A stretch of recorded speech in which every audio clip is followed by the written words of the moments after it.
is where tradition never dies. This is your radio, Cayman.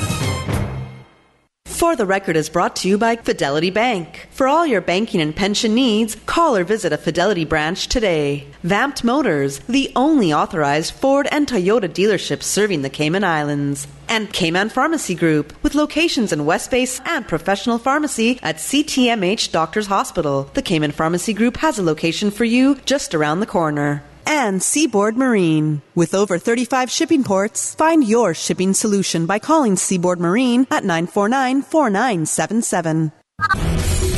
Coming to you live from Radio Cayman Studio. For the record. For the record. For the record. Hear from your government officials, independents, and the opposition on issues that matter to you. For the record. Engage in an open dialogue between residents and lawmakers. For the record. For the record. For the record. Informative, impartial, insightful. This is your talk show. 1-800-534-8255. Your calls, your input. This is For the Record. And now, your host, Orett Connor.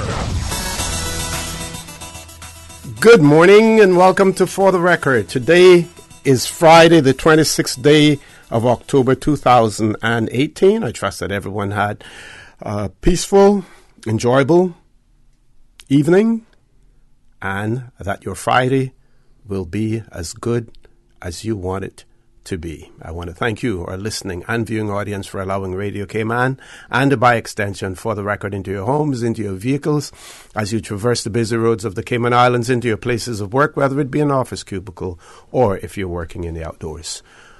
For the Record is a show produced by the staff and management of Radio Cayman, and it is geared towards keeping you abreast of issues as they arise and play out on the local, regional, and international scene. I'm your host, Orett Connor, and you're welcome to join me every Monday, Wednesday, and Friday from 7:30 a.m. until 9:30 a.m. Our phone lines are always open. There is always someone there waiting to take your calls. This morning, it is the radio voice of Silver Fox, Mr. Paul Akai. You can call us on our toll-free number provided courtesy of Flo. That toll-free number is 1-800-534-8255. You can also call us on 949-8037 and 949-6990. Of course, if you don't like to talk on the telephone, email us at For the Record. That is one word, For the Record, at candw.ky. We also have a WhatsApp number. That WhatsApp number is 925-3261, where we encourage you to leave a voice message or send us a text message as well, the contents of which will be played during the course of the show. And of course, you can follow us on YouTube simply by subscribing to Radio Cayman live stream. And one of our sponsors, we're proud to have on board again Cayman Airways, and we welcome Cayman Airways. They are now offering daily non-stop flights from Grand Cayman to New York City starting this December. So call Cayman Airways reservation on 949-2311, contact a travel agent, or visit CaymanAirways.com to book your flights today. Today being Friday, before I introduce my guests, I want to say to all of you who are celebrating a birthday, to you, a very happy birthday. And we're going to send out special birthday greetings to Mr. Winston Hale.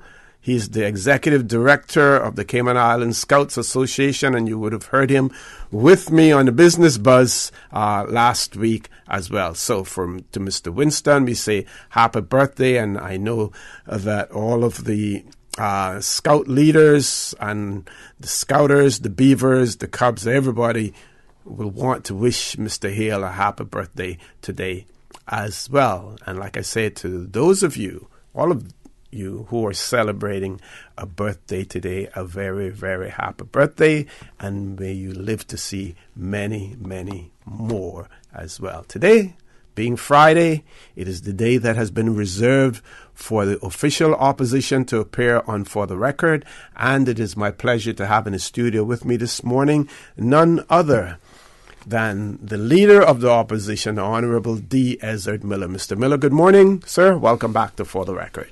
Good morning, OC, and good morning to the listening public. And it's good to be back. Mr. McLean has been faithfully filling in for the rest of us who had other things to do. Yes. But we look forward to an interactive day. So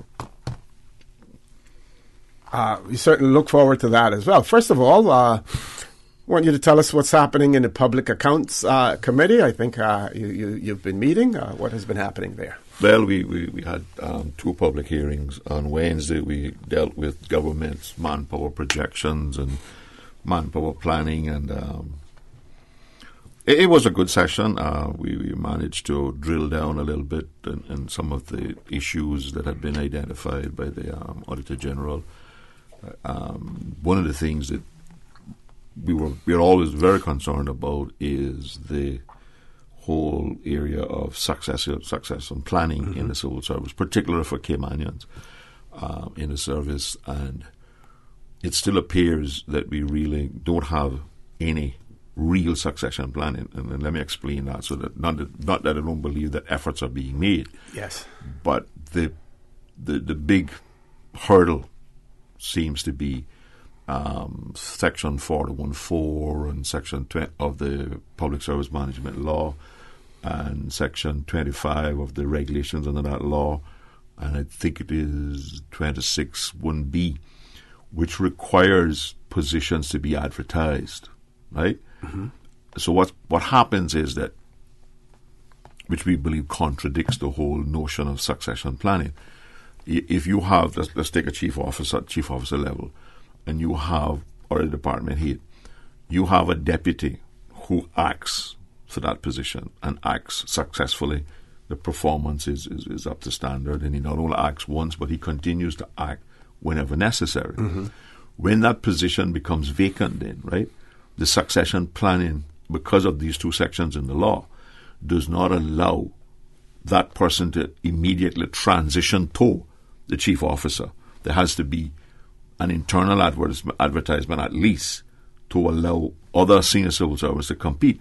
And we believe that is completely juxtaposition to proper succession planning, because the person who is given the opportunity to act should be evaluated the first time they act on their performance. If there are any competencies that are shortcoming, they should be clearly identified to that person, and sufficient resources should be allocated to allow the person to get those competencies. And if he acts repeatedly and he acts successfully, that is, he performs the job well, he should automatically move into the position when somebody retires. Mm-hmm. It doesn't bode for the whole process of succession planning if he has to then compete.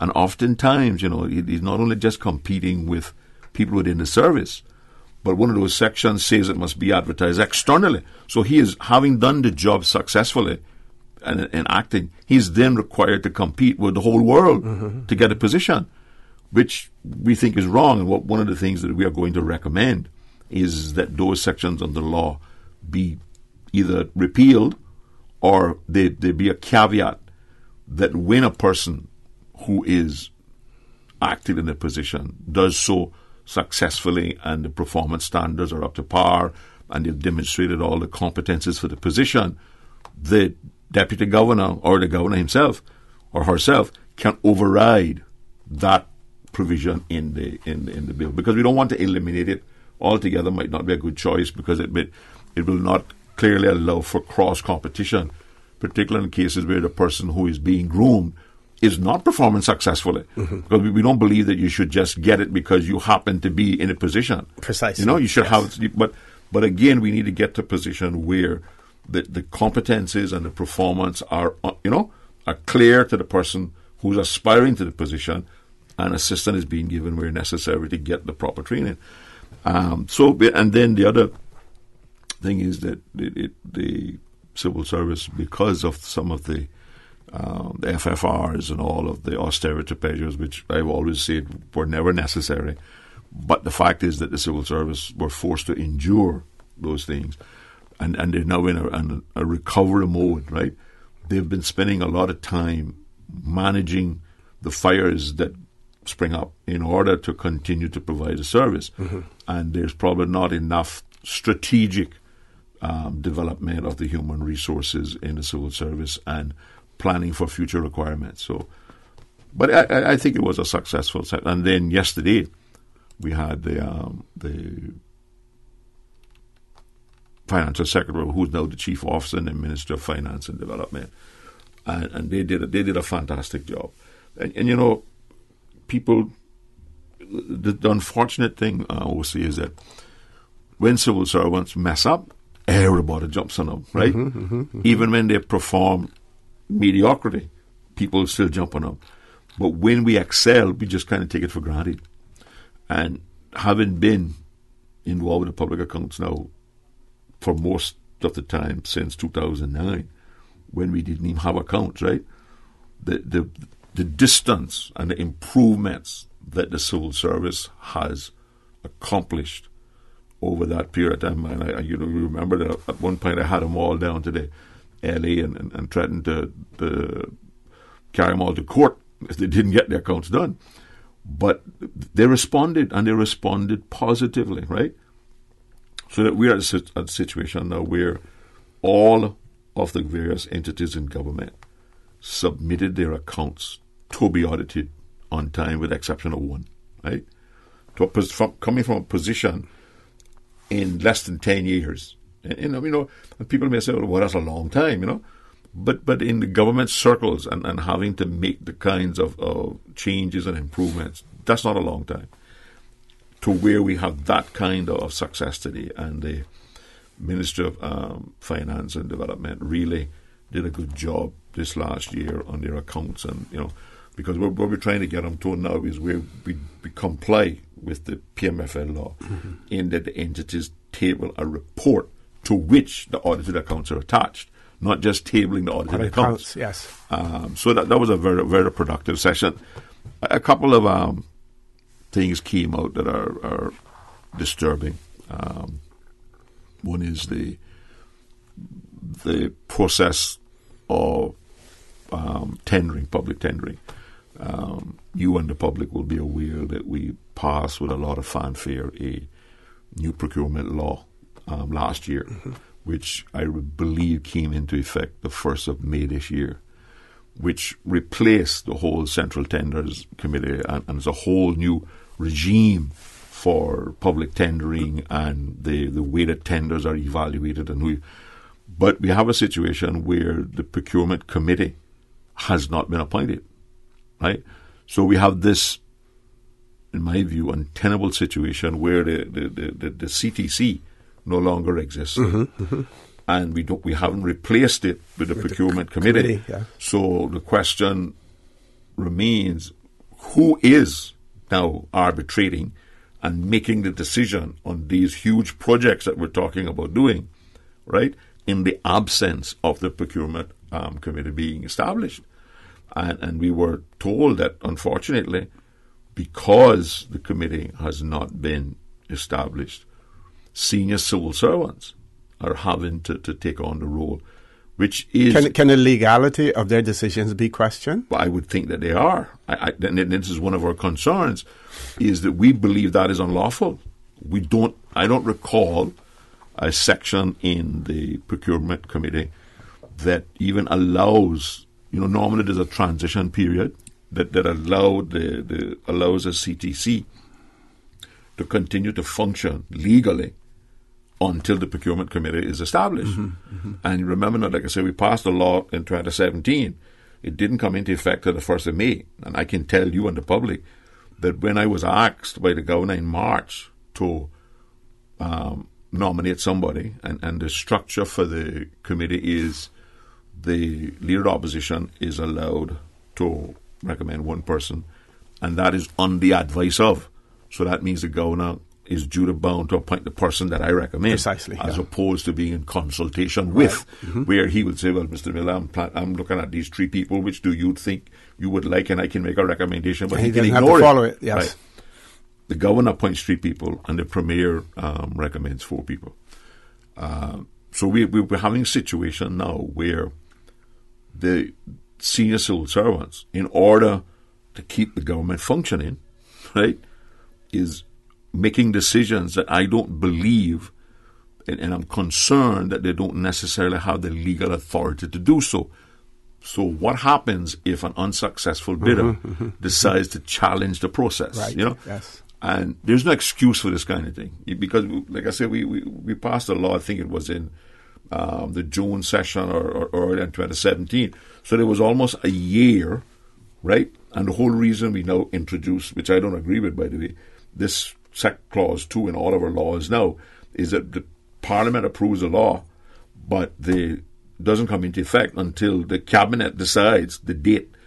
The rationale for that is that it gives Cabinet the time to put the resources in place for its successful implementation. But here we have a blatant case of probably the most important committee in government not being put in place a year after the law was established. Very interesting. We have one caller. We have to go to a commercial break. When we come back, I also want to ask Mr. Miller about not only about succession planning, but how does that go hand in hand with Caymanization of the civil service as well? And then the relevance, again, of Section 16 of our Constitution and the law that you referred to earlier in relation to how the recruitment process should take place. Please stay tuned for the record. We'll be back immediately after this short break.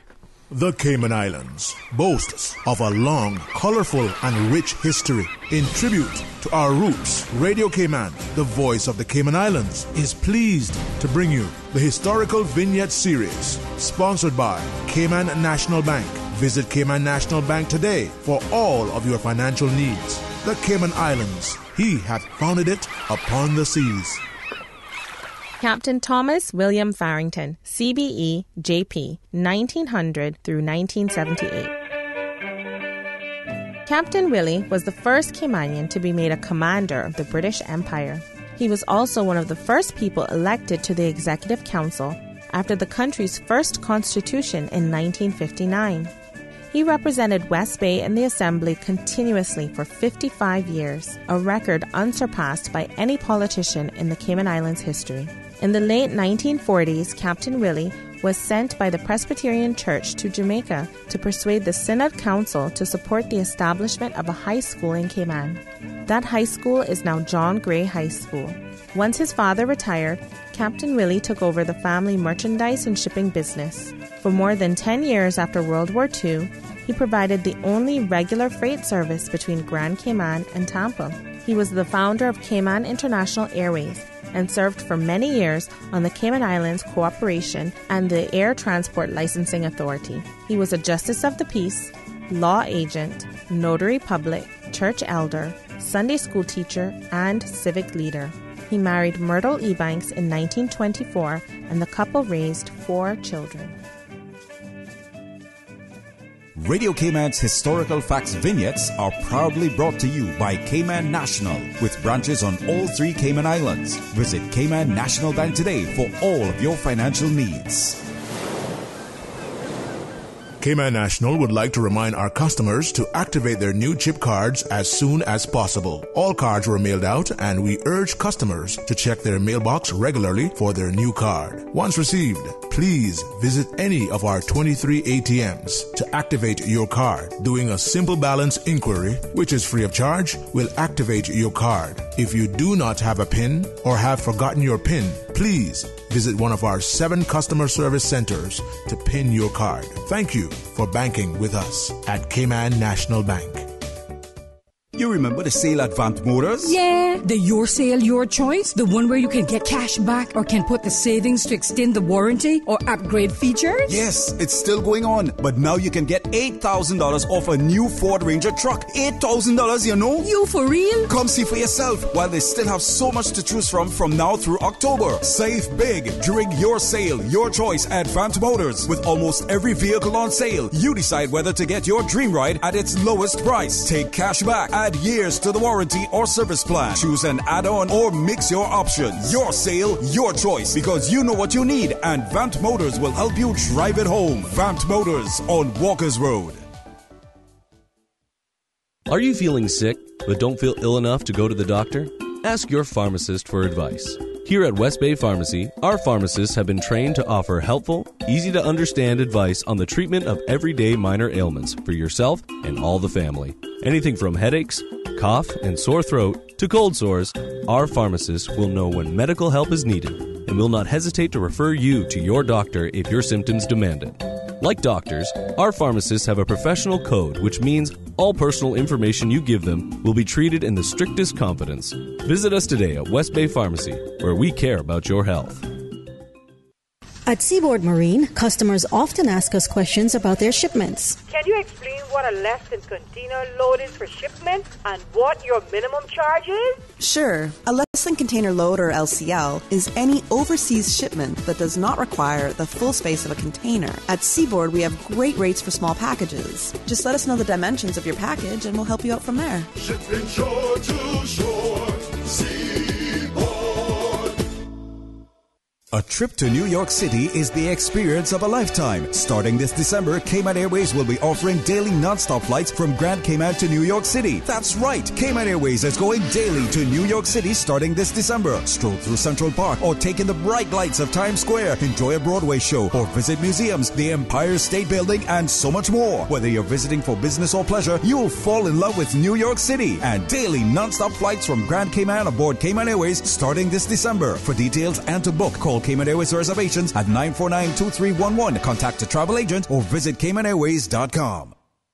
Thousands of Caymanians work in our cruise tourism industry. It is a myth that Cayman does not need cruise tourism. It is a fact that 4,500 Caymanians work in this industry today as taxi and tour operators, boat captains and crew, restaurateurs, retailers, water sports operators, and ambassadors at our attractions. If our cruise tourism industry is half of what it is today, what are we going to do with our people, the thousands of unemployed Caymanians? Support the peers, support our tourism.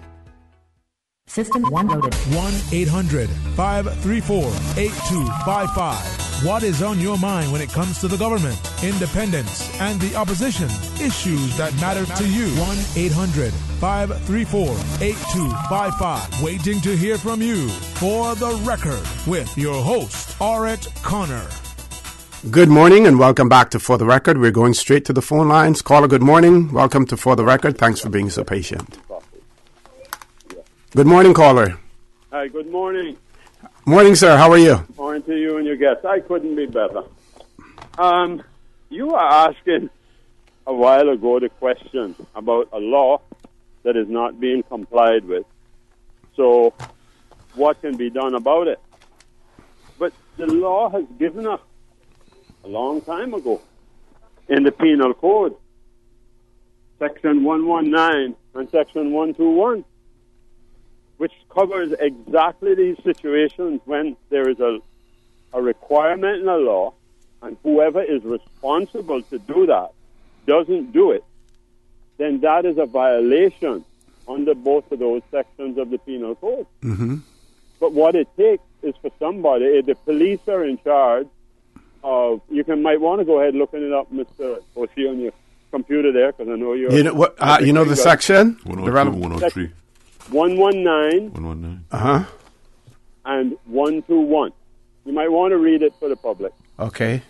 And then if the police are charged with the responsibility when there's a violation of that law, to do the enforcement of that law and take whatever action is necessary. But as far as I know, it's never been used. But it's a very clear, powerful provision are in those two clauses. Just read it for the public there, if you would, sir. Certainly will. Thank you. I will hang up, and you can discuss. We're going to do it. I'll get an opportunity to research it between 8 and 8:15 when we do the news. So when we come back after 8:15 is when we will discuss it. Then wonderful discussion again this morning. Right, but don't change the dial. Stay with us on Radio Cayman for the rest of it, and then you'll hear us at about 8:15 with it. Right. Thank you very much. It applies to the situation. Sure. And talking about legislation, Mr. Miller, oh gosh, I can't believe I lost it.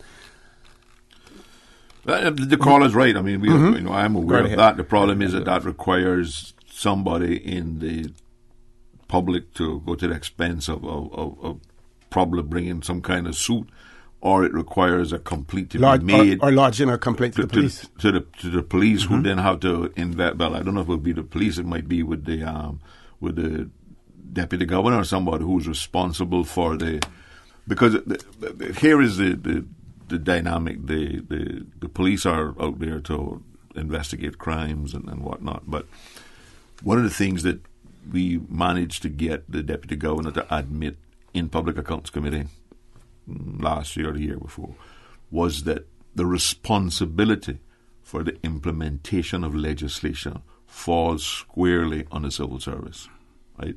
So in this situation where the civil service has not implemented legislation that the Parliament not only passed but that Cabinet brought into force, that is a dereliction of duty of the civil service and the ministry responsible for getting that. Now, in this case with the Procurement Committee, it would probably fall under the Minister of Finance, I would guess, up front, right?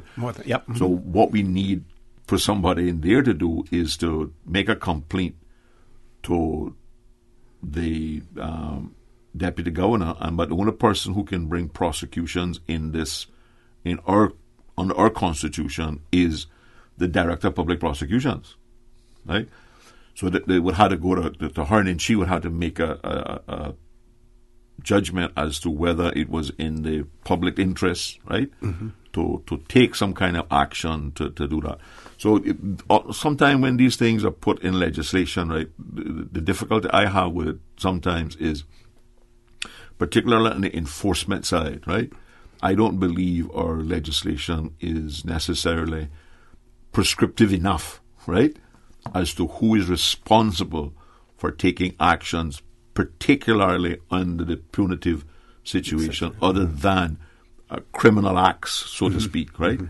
And I don't believe that not appointing the Procurement Committee, although I will concede that and that it is, in my view, it is absolutely illegal to not have done so, right?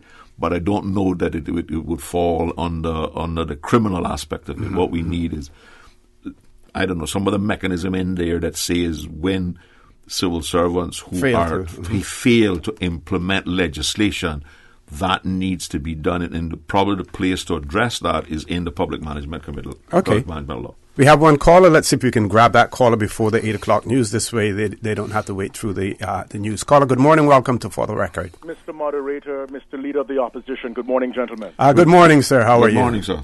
Quincy Brown here, calling from Cayman Brack. And when I call in as a private citizen. You know, I'm not calling to be the voice on behalf of the people. So let's not mistake that. I call in with my views, my opinions, my fact findings and I present it as is. Sure. Yes. I just want to remind, we don't have a whole lot of time before the 8 o'clock news. So I realize that. So let me be brief. I realize that crime is rising on Cayman Brack. And police are not able to solve all crimes because they're not working close enough with the public. Civilians, because by nature, Brackers are very inquisitive, nosy people, so they can actually solve crimes a lot faster than those in uniform called police officers. It is my opinion we don't have police officers. We have people coming here from other countries filling positions to make a salary. Obviously, I'm a little disgruntled. I applied for a position as a media liaison within the RCIPS, and I was unsuccessful. I also want to find out from the law enforcement officials, whenever there's a crime on Cayman Brack, you call the nationality of the individual. To say that it's a Brack man or a Brack woman is totally unacceptable. Call the nationality. That's my 2 cents for today. Thank you. Thank you very much. I must say I observed the same thing too. Yes. Yeah. You know, for some reason, you know, we're all Caymanian. Everybody's a Caymanian or when a crime is committed. Yeah. No distinction. Right. Yeah. Yep. Right. Unfortunate. Well, I think we're about that time of the morning where we go to our headline news, 8 o'clock news at the top of the hour. When we return, the conversation will continue with MLA, Leader of the Opposition, Honorable D. Ezard Millop. So please stay tuned. Price Right is Grand Cayman's warehouse shopping superstore, making your dollar go further with huge savings and no membership fees. Get more of the things you use every day at the right price. But it's not just grocery and health and beauty. Price Right has a full range of products from office to automotive, patio furnishings to kitchen appliances, and even electronics. And since warehouse prices mean savings for you, everything is priced right at Price Right, Grand Cayman's warehouse shopping superstore. Time check by Price Right is 7:59. Live better for less. The voice of the Cayman Islands. 89.9 FM in Grand Cayman and 93.9 FM in Cayman Brac and Little Cayman. Silver wings shining in the sunlight. Radio Cayman. Access. Information. Your community. News and information. Radio Cayman is your choice, your voice for today's biggest news. Radio Cayman.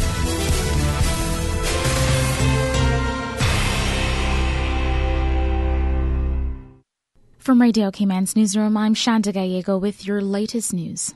The Cayman Islands Fire Service says it stands by its initial assessment that there was no risk of fire for the Lake Destiny Drive residential community as a result of a quarry fire. Radio Cayman's April Cummings has more. The Fire Service released a slew of photos and maps, reiterating its position that because of the quarry's location, there was never a risk of fire to the neighboring Lake Destiny Drive community, but did note there was great risk to both officers and plant operators because of the size of the smoldering piles, which included items like aerosol containers. The statement also noted that when the fire was first reported on September 25th and at its, quote, most intense, officers found no sign of smoke during their checks of the nearest residential areas, some 1,450 feet away. So why didn't they put out the fire then? Well, the statement says the vast amounts of water that would have been necessary would have resulted in contaminated water entering nearby ponds. So instead, the Fire Service says it opted to manage the incident by focusing on monitoring the site of the fire and working with the site owner to ensure that the fire could be extinguished once it was safer to do so. The Fire Service also says officers made regular checks downwind of the fire, and at no time during their visits did the officers see any visible sign of or smell any odor of smoke. And noted in particular, at no time was black smoke observed from the fire, which would have implied the presence of a carbon-based fuel source like tires or gasoline. April Cummings, Radio Cayman News. The Fire Service would like to add that while the fire was burning, people continued to use the site as an illegal dumping ground. They say not only is that breaking the law, but it is also a hazard to nearby communities. Government rolls out its e-services at a special event. CIGTV's Donna Bush has more. Minister for Commerce, Planning and Infrastructure, the Honourable Joseph Hugh, unveiled new e-services on Thursday morning at a showcase event. Minister Hugh also outlined the current and future services and the two new services which are on the Trade and Business License Application Portal, which will allow business owners to apply for a new license or renew their current license online. And the Department of Vehicle and Driver's Licensing's new unregistered renewal service, which does not require users to create an account or to provide their e-signature number. It took a lot of time, effort, and work to develop these services. So at this time, I'd like to thank and commend all the government agencies, partners, vendors, stakeholders, and individuals who had a hand in getting us to this point. Minister Hugh added that these services will save our people time and hassle and provide them a more secure, convenient, and efficient service. That's CIGTV's Donna Bush reporting. In other local news, the finalists for this year's Young Caymanian Leadership Award had tea with the acting governor, Mr. Franz Manderson, recently. The event has become an annual tradition, and Mr. Manderson says he's proud to be a part of it this year. To just show them how proud we are of them, Caymanians who not only excel in their work life, but also who excel in the community. This year's finalists are Casey Mobley, Kimberly Connolly, Samuel Young, Stacey Scott, and Wilbur Welcome. The Young Caymanian Leadership Award Gala will be held on November 10th at the Kimpton Seafire. And if you would like more information, check out youngcaymanianleaders.ky. Turning to regional news now, the Trinidad government says it will pay out checks between $15,000 and $20,000 to households affected by the recent flooding there. More now from Carib Updates, Linda Bravor. Prime Minister Dr. Keith Rowley announced at a press conference on Thursday that households affected by flooding will begin getting flat checks from Friday. 15,000 will go to the households without children and 20,000 for households with children. In addition, Housing Development Corporation, that is the HDC, residents affected by the floods will have their mortgage and rent payments deferred until January of 2019. Rowley told the media that approximately 2,000 houses have been affected by the floods. The Prime Minister noted that there is a third grant that can be accessed for 25,000 in cases where plumbing and electrical infrastructure have been damaged. We now turn to the BBC with a check of international news. That's it from me. From Radio Cayman's newsroom, I'm Shanda Gallego. BBC News with Jonathan Izard. President Recep Tayyip Erdogan of Turkey has demanded to know who ordered the killing of the journalist Jamal Khashoggi in Saudi Arabia's consulate in Istanbul. Mr. Erdogan said the Saudi chief prosecutor would arrive in the city on Sunday as part of the investigation into the killing. The American National Security Advisor John Bolton says President Trump has invited his Russian counterpart Vladimir Putin to Washington. The invitation comes despite strained relations between the two countries on issues such as nuclear disarmament and the conflicts in Syria and Ukraine. BBC News. Access. Information. What's happening in your community? News and information, music and more. You can find us. www.radiocayman.gov.ky. Like us on Facebook and follow us on Twitter. Radio Cayman is your choice, your voice for today's biggest news. Radio Cayman.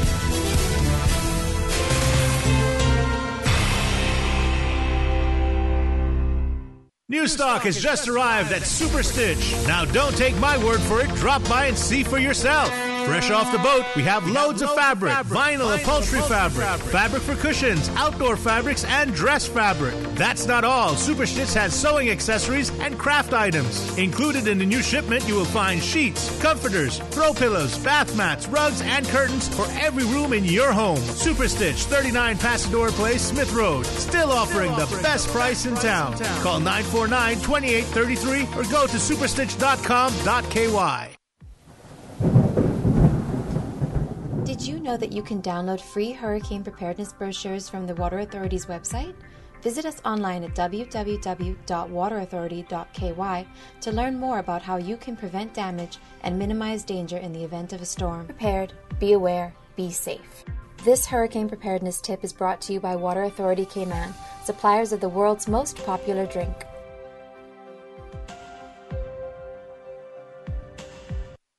Cayman's cruise industry must be preserved and developed. It is a myth that the cruise lines will continue to call on Cayman at the rate they do now without the piers. It is a fact that the mega-class ships will not be tendered. Arrivals will decline by half over time as the older ships are decommissioned. This will hurt our economy and thousands of Caymanians who work in this industry. If we want to continue providing opportunities for Caymanians, we need the piers. Support the piers. Support our tourism. In financial news, global shares turned mostly lower Friday despite the overnight jump on Wall Street. Worries over corporate earnings, trade, and the outlook for growth weighed on sentiment.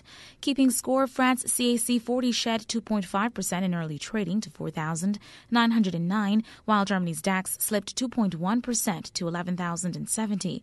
Britain's FTSE 100 stood at 6,908, down 1.4%. U.S. shares were also set to drift lower with Dow futures falling 1.1% to 24,597 and S&P 500 futures dropping 1.4% to 2,649. Investors are worried that rising interest rates and disputes with trading partners could hurt economic growth and corporate profits. They get more insight into how the American economy is doing later in the day when the U.S. government reports on economic growth during the third quarter. Less than 2 weeks before the midterm elections, U.S. President Donald Trump has announced a plan to lower prices for some prescription drugs, saying it would stop unfair practices that force Americans to pay much more than people in other countries for the same medications. In a speech Thursday at the Department of Health and Human Resources, Trump said we are taking aim at the global freeloading that forces American consumers to subsidize lower prices in foreign countries through higher prices in our country. That is your financial news here on Radio Cayman. I'm Shanda Gallego.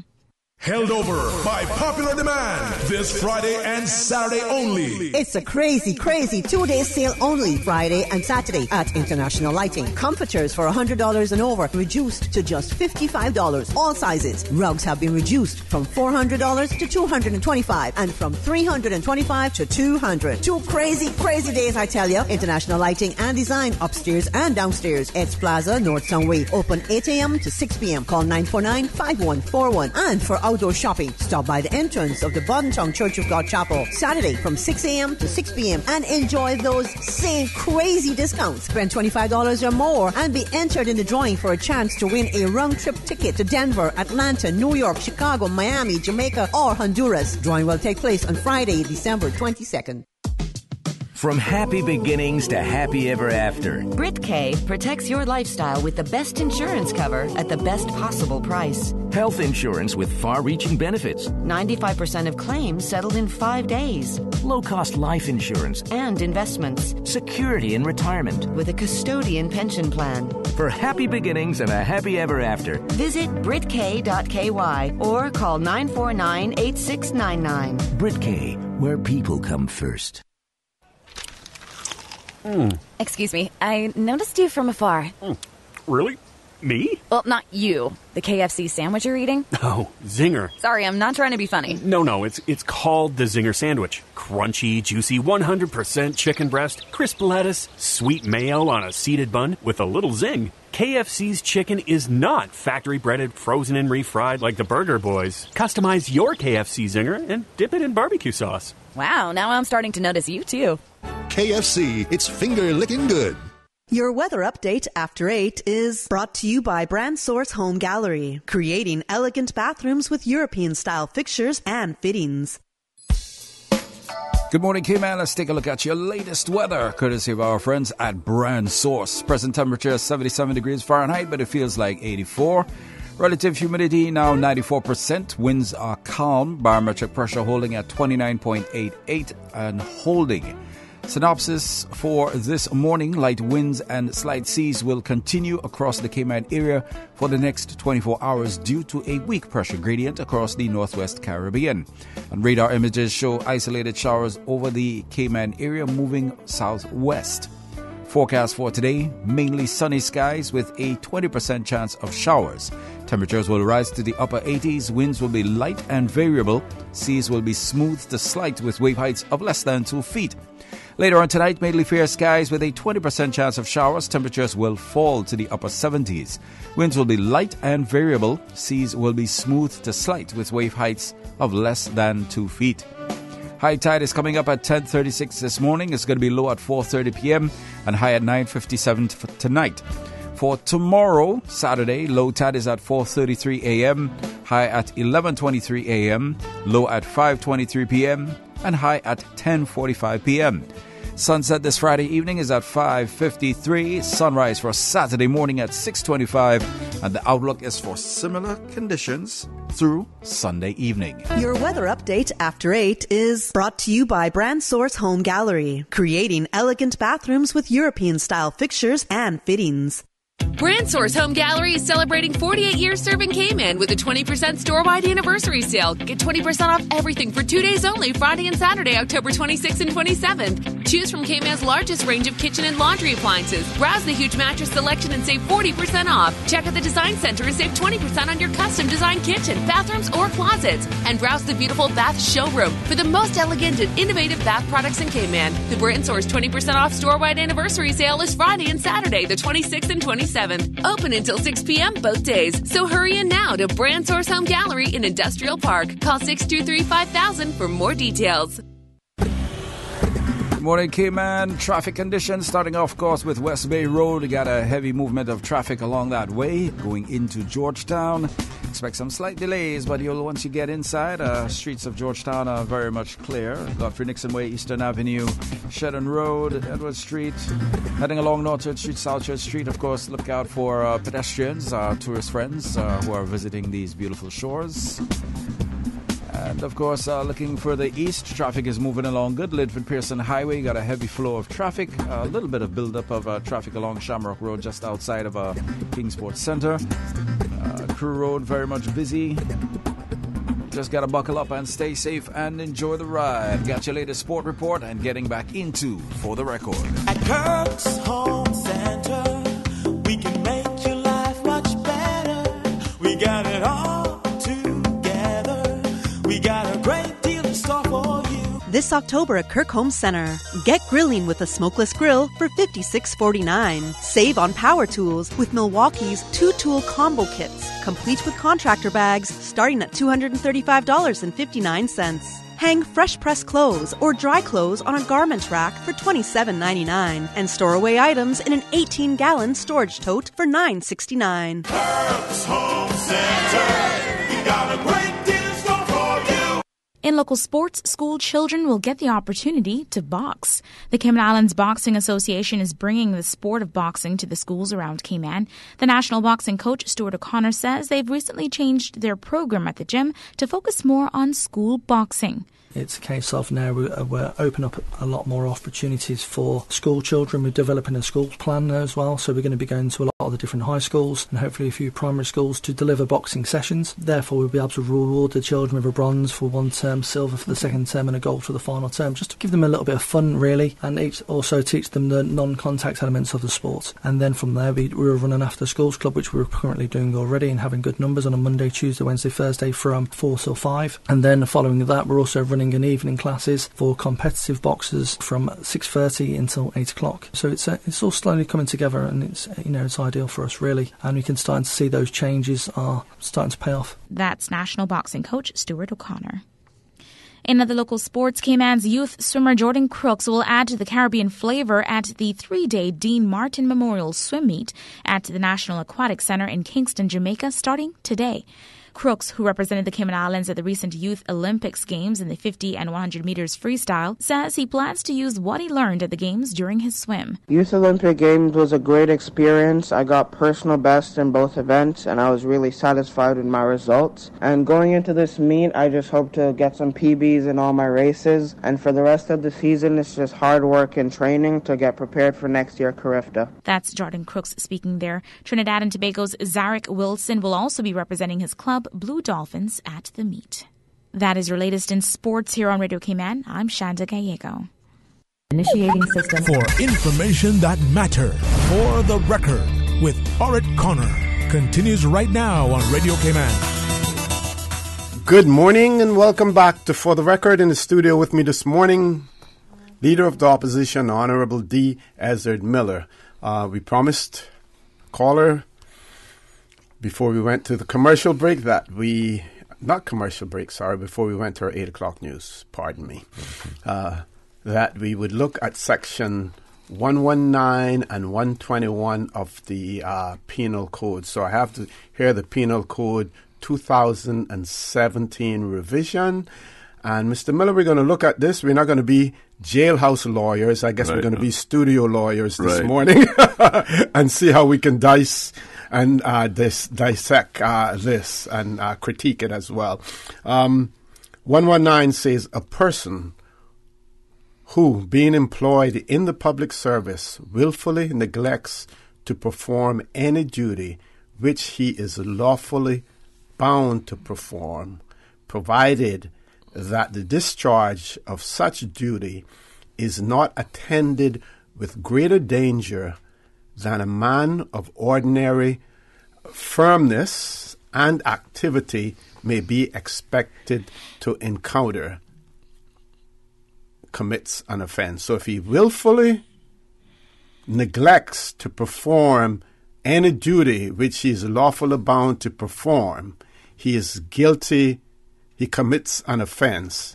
But he's exempted, he's not committing an offense if that discharge of such duty is not attended, which means it doesn't include greater danger than a man of ordinary firmness of activity may be expected to encounter.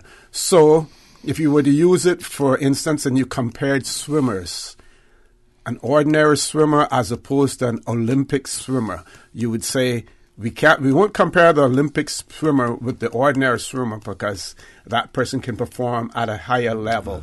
So you would compare them to the ordinary swimmer who goes out there and hopefully they don't get a heart attack when they're when they're swimming. So that is what Section 119 says. But it uses, I think, one of the operative words in that is willfully neglects. That's always they'll tell you that that's a very difficult thing to determine. Because not because a person didn't perform the function that you have to then demonstrate that they willfully did it. Whether that entails a request. And again, that's probably one of the best examples in the penal code of what I would call legal doublespeak. Right? And I'm sure a defense and prosecuting lawyer in court would have a field day with that. But you see, again, because that is, you had to juxtaposition that now against incompetence of a civil servant and not performing their duty because of their incompetence or because they were not giving adequate resources to do it. All those kind of things that had to come into evaluation before you can make a judgment on that willfully. And again, yes, and normal formness might be difficult to determine. And then Section 121 reads, a person who willfully disobeys any law by doing any act which such law forbids, or by omitting to do any act which such law requires to be done, and which concerns the public or any part of the public commits an offense, and unless the law provides some other penalty, is liable to imprisonment for 2 years. So, again, when a person disobeys any law, any act which a law forbids, or he omits to do any act which the law requires, it's almost like a dereliction of duty, in that particular case as well. But what I don't see here, and I'll have to do more research, is then what recourse? How do you go about it? Who is the person to bring these the charges? Against the individual. Where do they originate? Who initiates them? Normally, we would expect that would be could be the deputy governor, to whom the governor has delegated the responsibility for the performance and the functioning of the civil service. But then, most cases where that happens, they rely on non-performance of the job, and the person is terminated or demoted, as opposed to being prosecuted for willfully not doing what should be required. Okay, and I would point out to my audience or audience that this particular piece of legislation has some 325 sections to it. So we only read, 2 of those 325. And a lot of them are interrelated, yes. And oftentimes, in my view, contradictory. But again, that's why laws are written that way, to give lawyers the opportunity to argue both sides. Right. So I will try to find at some point in time, how criminal proceedings are initiated in the instances with Section 119 and 121 as well at some point in time. We have one WhatsApp message, and it says, "Good morning. I have a question for Mr. Miller. I am wondering if when you refer to civil servants, if you are only referring to individuals working in the government administration building and works directly with the political sector, because that is how it is coming across to them." No. But for me, civil service has the broad thing, the definition of whether you work in the government administration building, once you're a civil servant, and then the wider connotation of that is the public service, which includes the statutory authorities and the government-owned companies. Right. But civil service is usually narrowed down not to the working for the politicians, but working in the administrative arm of government. And so, I'm including everybody. Because I think succession planning and stuff that we were talking about should be required across the board in the whole public service. Okay. Now, let's go back to my another question that I had before in relation to succession planning and Caymanization of the civil service or the public service. Any questions or any discussion in the Public Accounts Committee in relation to we had some good discussion about the whole idea of Caymanizing the civil service, and right now it is skewed in terms of the number of foreigners we have when you add in the wider public service, i.e. police, teachers, healthcare workers, because a lot of them are non-Caymanians. In the actual government administration building, I believe that the percentage of Caymanians is reasonably high. I think it's somewhere, if I recall, somewhere in the 70% of, right? And one of the things that we were questioning was whether the government is making any serious attempt to recruit some of the bright Cayman scholars. One of the things that I have been advocating for quite some time is that the government every year should be looking to capture the top 10 students in the country and offer them full scholarship. We're not talking about $20,000 a year. We're talking about scholarships that is probably going to cost closer to $100,000 for the year, because and we should challenge these people by requiring 3.5 and above GPAs and stuff like that. But here we need top people in the civil service, in the administrative environment. So we need to be grooming some of these people to take over these key positions by sending them out and doing their qualifications in public administration, because I still maintain that there's a reason why every university in the world has academic course for public administration and academic course for business administration, because they're substantially different. We need top people in the police force. We need to be recruiting some of these bright people and sending them off to do a law degree and then going on to do their masters in military type administration, police administration, criminology. And one of the things that I believe is missing, when you and I were in high school, the government scholarships were given for government needs, right? It wasn't a carte blanche thing, and we didn't have everybody wanting to do psychology, or which would, in some reasons, is considered the easier courses, right? Because, as I tell people in my own example, I can't honestly tell you that my ambition in high school was to become a pharmacist. When I went to see Mr. Warren Jackson to look for a government scholarship in 1970, the only thing he had left was he did government needed a pharmacist, right? And that was their priority. So I told him, I had no idea what a pharmacist was, to be quite honest with you. But I went home, got down my Britannia Encyclopedia. You remember those? Yes, right? That's what we had to refer to those right. days. We never had this was nothing online. Yeah. And went back 2 days later and said, "Sir, I'll take it," and I haven't regretted it. But what we're not doing now, we also took the decision some years ago. Before, when you went on a government scholarship, you were bonded to come back to work for government for a number of years.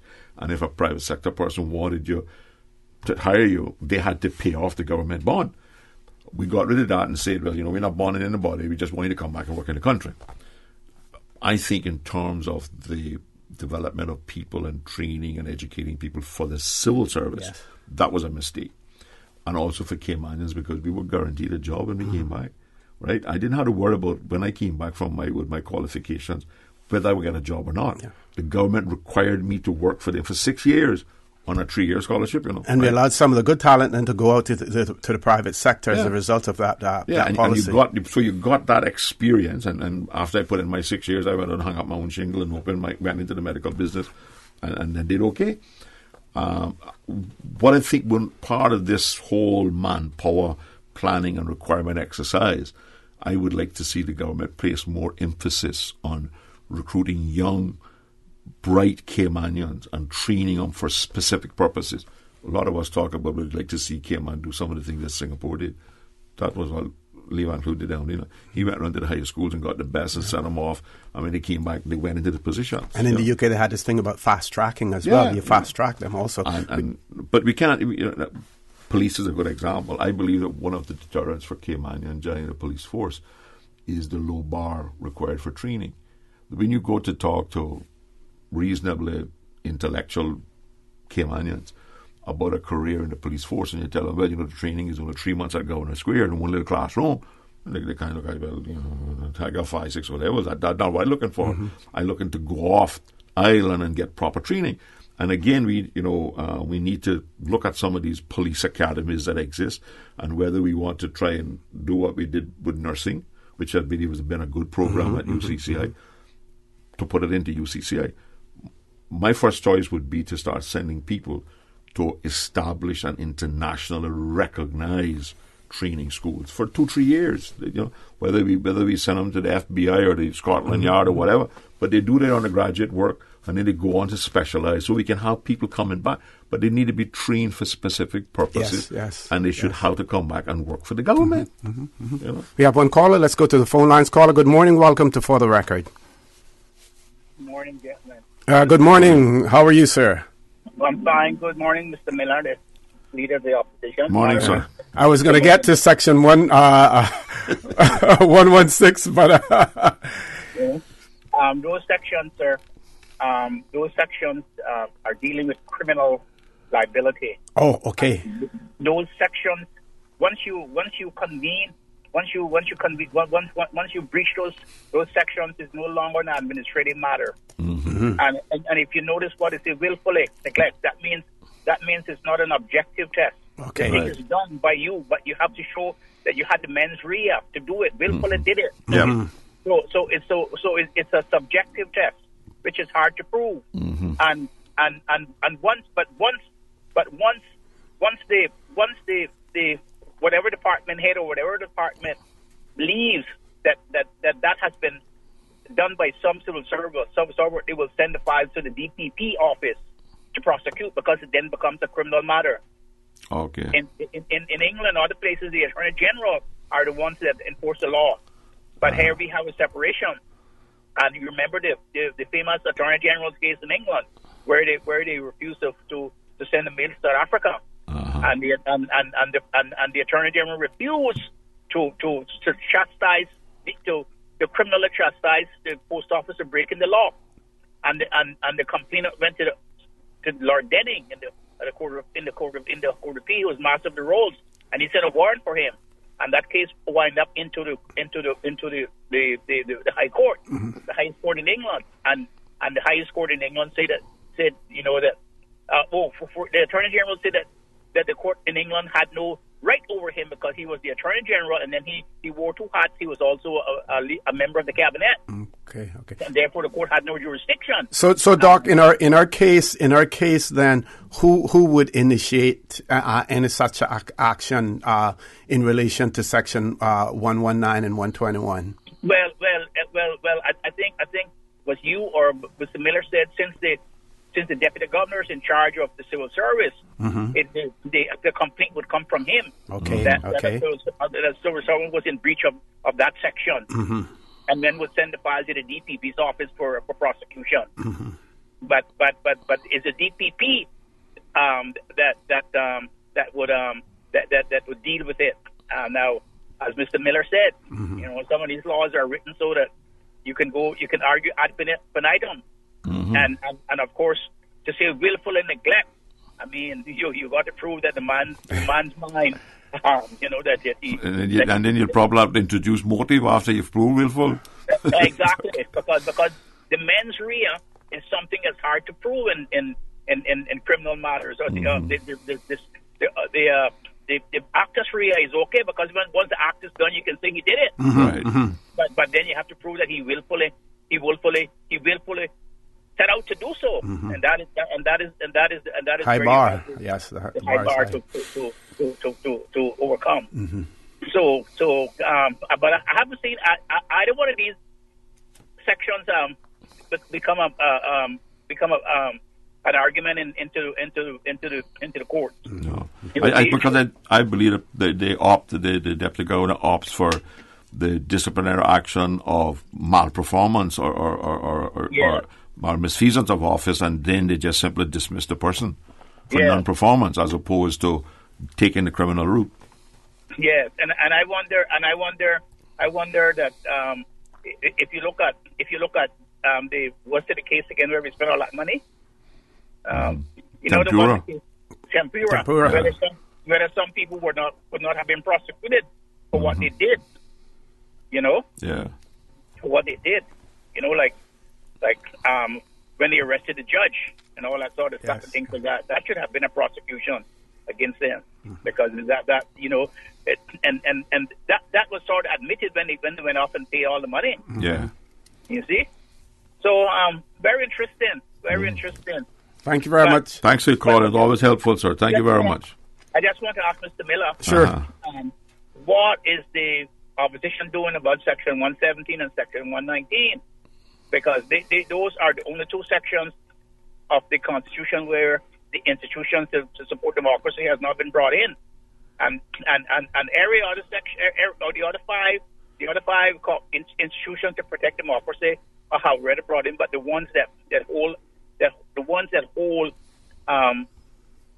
politicians to account and for transparency and all that sort of stuff, the standards and compliance is not in, and also the district council. You the only one who has a de facto district council. And my district council was established before the Constitution came in, and that is legally established under its own little Constitution document, and it is registered as a non-profit organization under the new non-profit legislation. Yeah. But we have constantly, the opposition is constantly leaning on the government. So let's take the law. The government's position is that they do not agree with the present methodology by which the people are appointed to the district council, which now is largely. So let's change the law. Exactly, sir. And we have taken motions to do that, and the government is saying, yeah, they can do it, and then they come back and say, well, it's not a priority. They're not doing nothing about it. You see?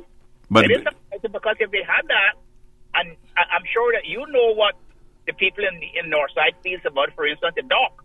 Yeah. Or something, because they will tell you. That's right.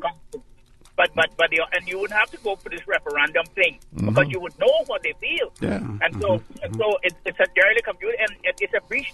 It's actually a breach of the Constitution. And so is the one with the standards in public life law. But you see, again, we like to tap ourselves on the back and say, well, yeah, we passed a law 4 years ago, right? Yeah. Then we came back 2 years and made the adjustment at the request of those people who didn't want to tell the truth about their conflicts and everything else that would exist on the boards that they appointed.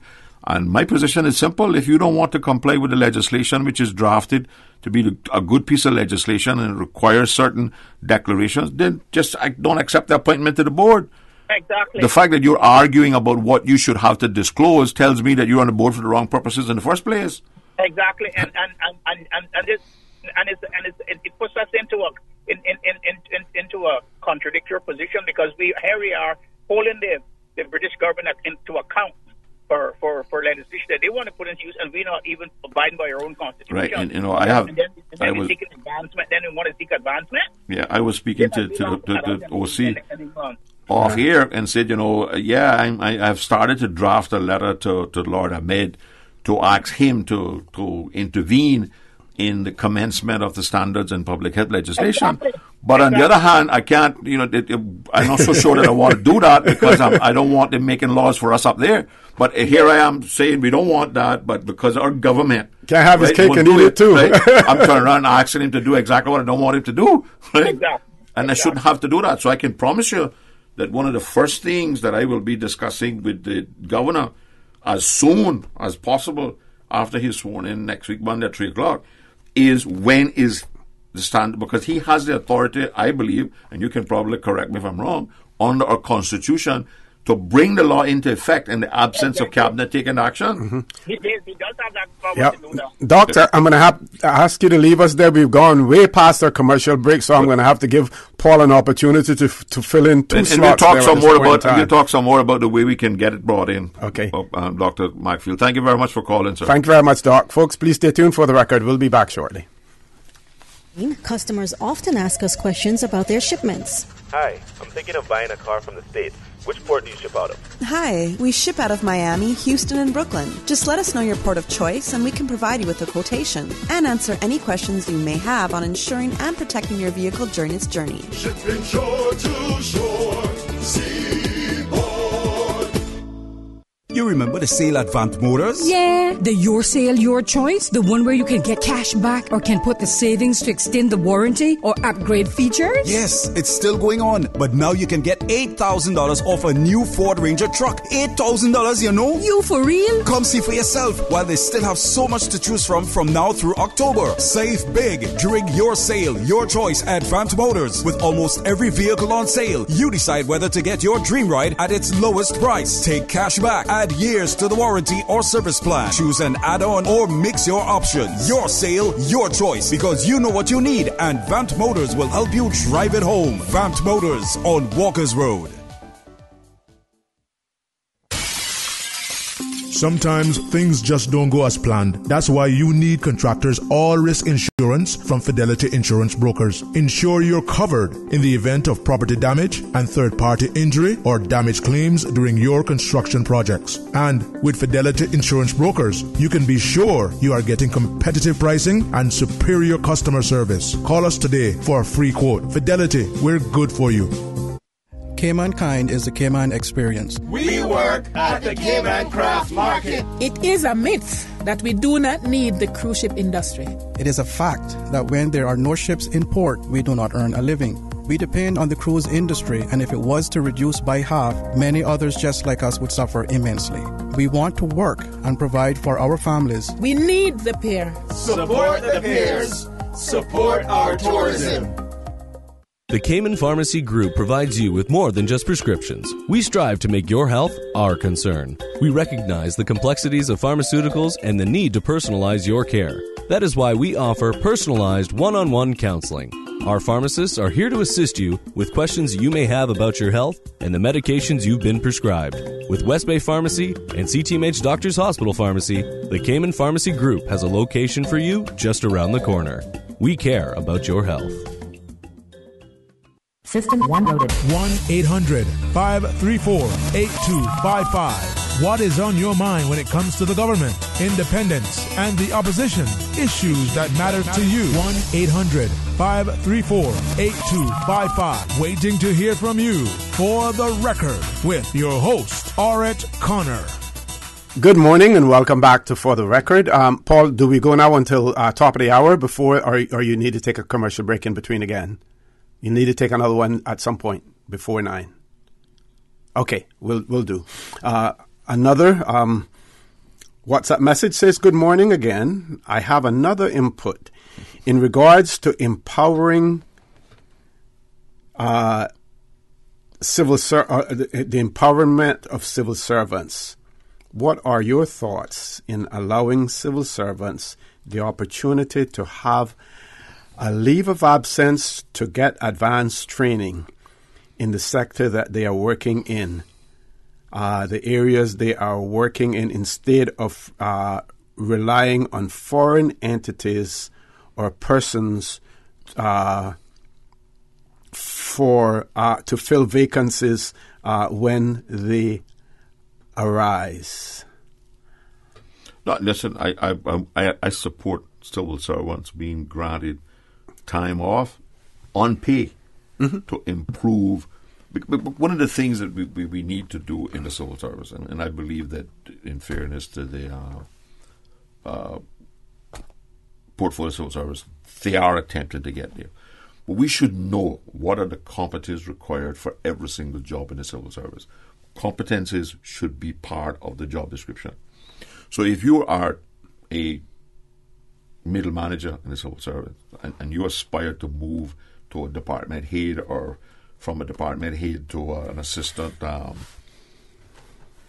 chief officer, you should know, you should be able to request from POCS what the competencies that are required for you to make that improvement in your own life and that transition and climb the career ladder, right?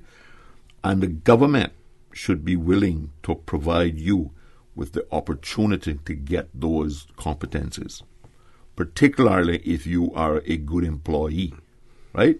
Who's getting consistently good performance reports at your level.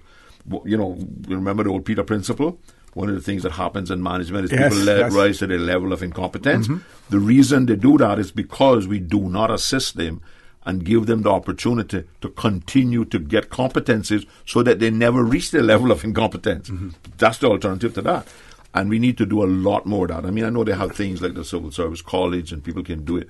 But there are certain things that you get certain exposure by going overseas to do specialized courses and all that sort of stuff that I support. I mean, one of the examples that right now comes really to mind is that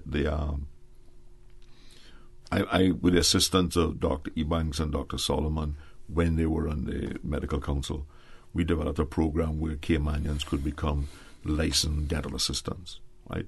You could go on Penn Foster and do the 8-course academic course, which costs a couple of $100, and then you work for a period of time. It originally was 1,000 hours under supervision of a dentist. You have to log the time, and then you apply for registration and that sort of stuff. And one of the things that seems to be happening is that we have at least 2 people that I am aware who have completed their academic qualifications and are trying to get the hours through the HSA. And these people are being forced by the HSA to work without compensation. Now, once we have Caymanians who get that academic qualification, right, we should have within the organization, and this is just one example, but this should exist across the board, trainee positions where those people could be brought in. They'd be given not a full salary, but a reasonable stipend, because you're getting labor, for free, right? And when they get the number of hours, right, and they successfully get registered, that's a work permit that we can get rid of and give a Cayman a job. And this is the kind of thing that we need to do. We need to, I always say we can't solve the Caymanization of the civil service, or we can't solve the unemployment situation in Cayman if we expect to take it all in one mouthful, But we can take bite-sized pieces, right? Same way we should be training, the way we do with immigration and customs officers right now. We recruit people, we put them on a training course, we put them on the front line, right? What we need now is additional development courses that these people can do to improve their competence as they, along with their experience, right? And those are the things that we need to marry more carefully, particularly within the civil service. And then the government should be set, once the government has set that example, then we demand the same thing in the private sector. I mean, I'm disappointed that the government has given a 5% cost of living, but the private sector is completely ignoring it. I am not aware of any company in the private sector that says we are going to match the government 5% cost. We're living in the same place, We're buying food in the same supermarket, right? We're buying the same at a gas station, because there are people that I talk to in the private sector who haven't got an increase for 6, 7, 8 years. Yep, and there's nothing that requires, no legislation. And we don't have any legislation that says you have to match. You must have been reading my mind, because I want to talk about immigration, right, and the new entity that is being created, because I believe that there are people within the immigration department who feel that there may be some action at hand to constructively dismiss some of them from the service, simply by requiring them to apply for some of these new positions, while at the same time they're being told that, you won't be made redundant, we will find someplace else to put you in the service. I don't think that. I think that's easier said than done these days. You can't move people around in the civil service like you used to do in the old days. Specialized. And then what they do is they have compared what is happening in the customs department, or what they believe is happening in the customs department, where people are being assigned, if necessary, assign new roles, but not necessarily having to apply for them. So there is a double standard they believe that is being created in there, and their belief is that it is to constructively dismiss some of them from the immigration department. I get the same complaint, and I get it from both sides. Both the immigration and customs themselves had other concerns that we're bringing in a lot of ex-police officers, current police officers with no customs experience and at the same level. Mm-hmm. You see, again, these things take time and they take proper preparation. If we were going to combine these into the border control, right, my view is that Management 101 requires you to define the whole structure. Right, what the head is going to be, you define their job description, their competencies, their responsibilities, and you come all the way down, right? And since if we're not going to have immigration officers and customs officers, but they're all going to be wearing the same thing, and you're all expecting them to be cross-trained, right? Then we should have determined what that position is going to be, what the competencies are, what the salary is going to be, right? And it shouldn't be, we shouldn't be simply trying to pacify immigration officers to keep them at their level, or to keep the custom officers at their level. If you're now required to do 2 jobs instead of 1 that you were doing before, it should be more salary. So these things should have been created, and then everybody should have to be matched up to that new criteria, right? And then it would be fair. The idea that somehow we were trying to do some balance and act here by transferring people at what was it used in the civil services, salary to the holder. They have a special terminology. Yes. Personal to the holder. Personal to holder. Right. Personal to holder. Yes. Again, that causes so much difficulties and malcontent amongst the people who are not getting that, right? Whereas if it was open and transparent, and some of these things just need to be done in the public arena more, right? And while we hear that there's newsletters to be sent out and everybody can ask questions, listen, both the chief immigration officer and the chief customs officer or the director of customs have current jobs to do, which is occupying their time at a minimum 8 hours a day.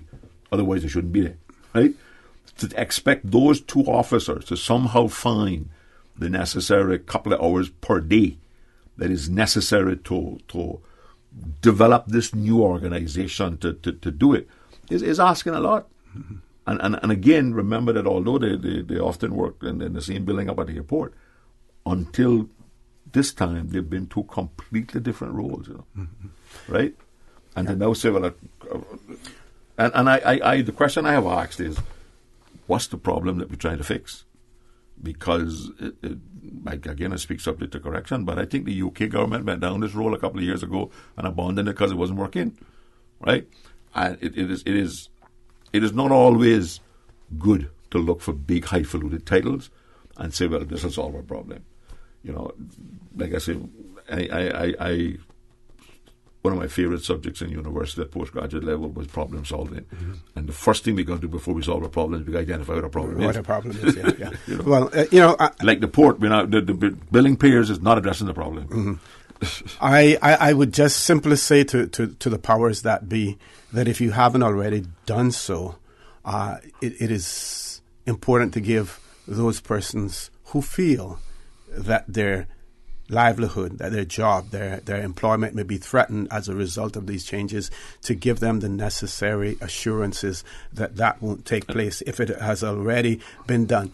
And that requires face time with each individual. If you have people who are underperforming or poorly performing and you have not been able to get rid of them, to remove them from the service or to improve their performance as it is, you shouldn't really use this to do that. Remember the late Astor McLaughlin's case, in redundancy.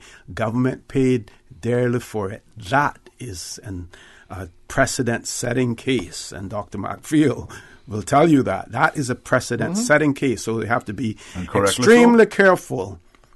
Please give those persons the reassurance that their jobs are not threatened as a result of this, that they will not be made redundant as a result of these changes that are taking place. Let's take a break now. Paul, we have one caller, so we have enough time for the caller, about 4 minutes. Caller, good morning. Welcome to For the Record. Good morning, and good morning to you, panel. Good morning, ma'am. Good morning. Good morning. I was listening fully. I just heard when Mr. Miller mentioned pear. That was the trigger, right? Yesterday at the airport, when it's nothing much going on, we all got together. And 50% who was in the crowd was saying, can you imagine there's no emergency exit out of this airport? So I just want to leave that with you guys this morning. Wait. You need to be a little bit more specific, please. No emergency exit out of the airport from where? When you come in, if anything happens up there, you have no way of getting out. You got one way going, one way and come back on the next way.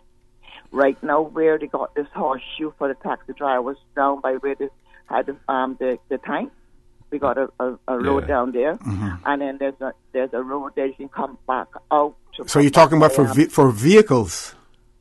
Yeah, for vehicles. For vehicles, yeah. Okay. We have no emergency exit up there at that airport. You in one time, you come in and you got to go to the upper top to get back out. If anything happened up there, you got no way of getting out to that airport. And once the fire trucks come, everything's blocked off. There's no driving out of there. There's no emergency. There's no emergency exit for the glass house or for over at immigration or at the hospital.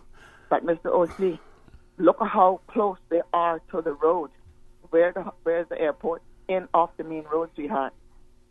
Let's get real, please. And there's none at Miami International Airport.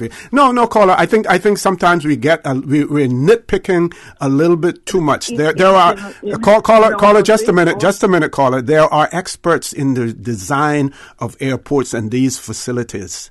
We, as the layperson, we are not the experts. Sometimes we look at things and we say they should be there, but not all the time. I think you're stepping out of bounds with this one. Listen, you're not nitpicking anything here, OC. But I tell you, the majority of the Caymanians that is in high authority, they should come to work out there one day and try to get up when they can't get up. But I'm not so much worried about the cars, because you can leave the car behind and run. Yeah. But if you're inside the building, right. I mean, I am very concerned that the old airport had 4 doors to get into the check-in area. You remember? 4. Yes. This one only has one automatic door and one manual operated door, right? And if you have with all those check-in counters, yes. If you have a couple of hundred people inside there, and something happens, how do they get out? And I mean, I'm worried about the same thing on the arrival side, right? There's only one automatic door to get out of there now, unless you go back on the ramp, Okay. And that could be difficult with people lined up behind you. Okay, we're going to take that commercial break. Folks, please stay tuned for the record. We'll be back shortly.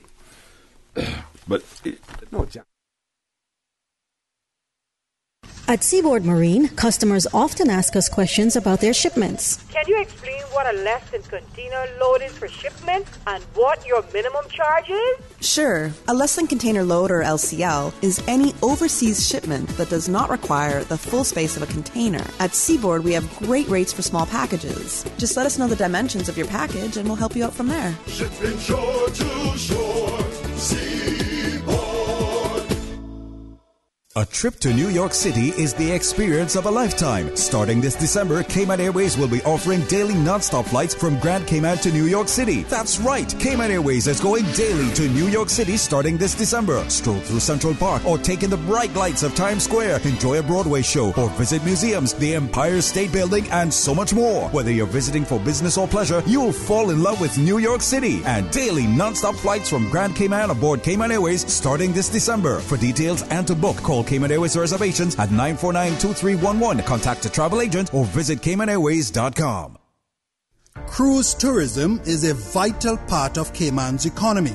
It is the government's responsibility to create an environment where our people can have an opportunity to grow and prosper today, tomorrow, and into the future. It is a myth that Cayman does not need cruise tourism. It is a fact that cruise passengers spend $200 million per year buying services from small businesses, tour operators, attractions, restaurants, and retail shops. Those funds stay right here, supporting our economy and communities. Support the pairs. Support our tourism. New stock has just arrived at Super Stitch. Now don't take my word for it. Drop by and see for yourself. Fresh off the boat, we have loads of fabric, vinyl upholstery fabric, fabric for cushions, outdoor fabrics, and dress fabric. That's not all. Super Stitch has sewing accessories and craft items. Included in the new shipment, you will find sheets, comforters, throw pillows, bath mats, rugs, and curtains for every room in your home. Super Stitch, 39 Pasadora Place, Smith Road. Still offering the best price in town. Call 949-2833 or go to superstitch.com.ky. Satisfaction is guaranteed 24 hours a day, whether it's music or information. From Grand Cayman to Cayman Brac to Little Cayman, we've got you covered. You ever hear a thing like that? Radio Cayman in the Cayman Islands. Radio Cayman. Radio Cayman's newsroom. These are the biggest stories right now.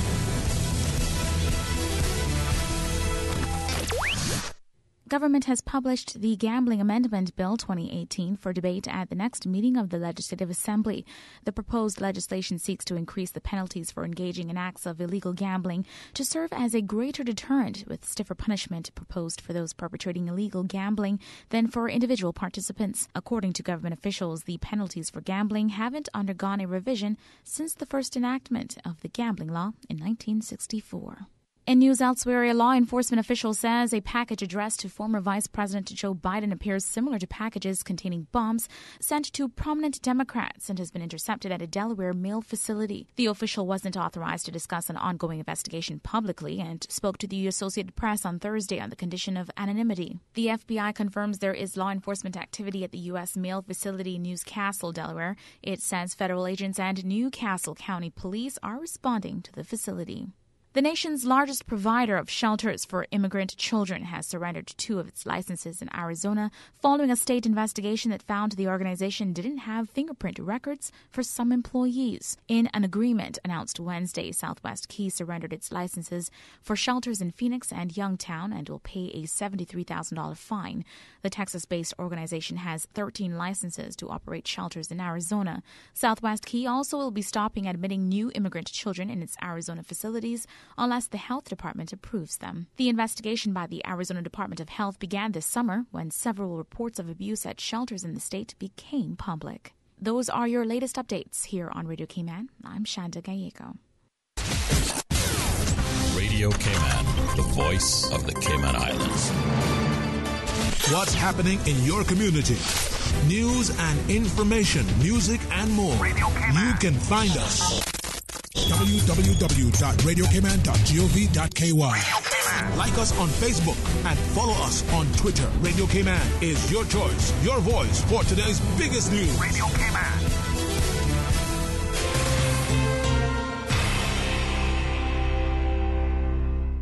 Initiating system. For information that matter. For the record with Orett Connor. Continues right now on Radio Cayman. Good morning and welcome back to For the Record. In the studio with me, none other than the Leader of the Opposition, Honorable Diaz Miller. I have one WhatsApp message here. This actually came in on Wednesday, but I didn't have enough time to read it when I received it because it came in at 9:21, and I think even though we probably went over a little, I just simply missed this one on the WhatsApp. So it reads, "Good morning, OC. I would like to put in my opinion on the port. First of all, we need to find out whether we want to have a port or a dive site. We can't have the two in the same place. In my lifetime, I have never seen a country in this world that has a port and a dive site in the same place. We need two separate. We need to separate the two. Years ago, when Mr. Berkeley Bush was a minister and he was building the dock, just about the whole island was in disagreement.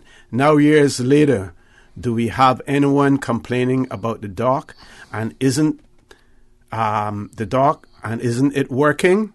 And did it damage anything? Well, on that last question, we're not sure what it damaged at that point in time. But the concerns, the environmental concerns that we have now, we didn't have. Yeah, because we didn't have then, yes. Mr. Buckley didn't do any dredging. Yes. Remember they put down a Retina wall and they brought rock from East End to fill in the port, you know? Yes, yes. You know, the big concern here is the fact that we're dredging and we're going to, once we upset the ecosystem with the sediment, it is going to be constantly stirred up by the ships.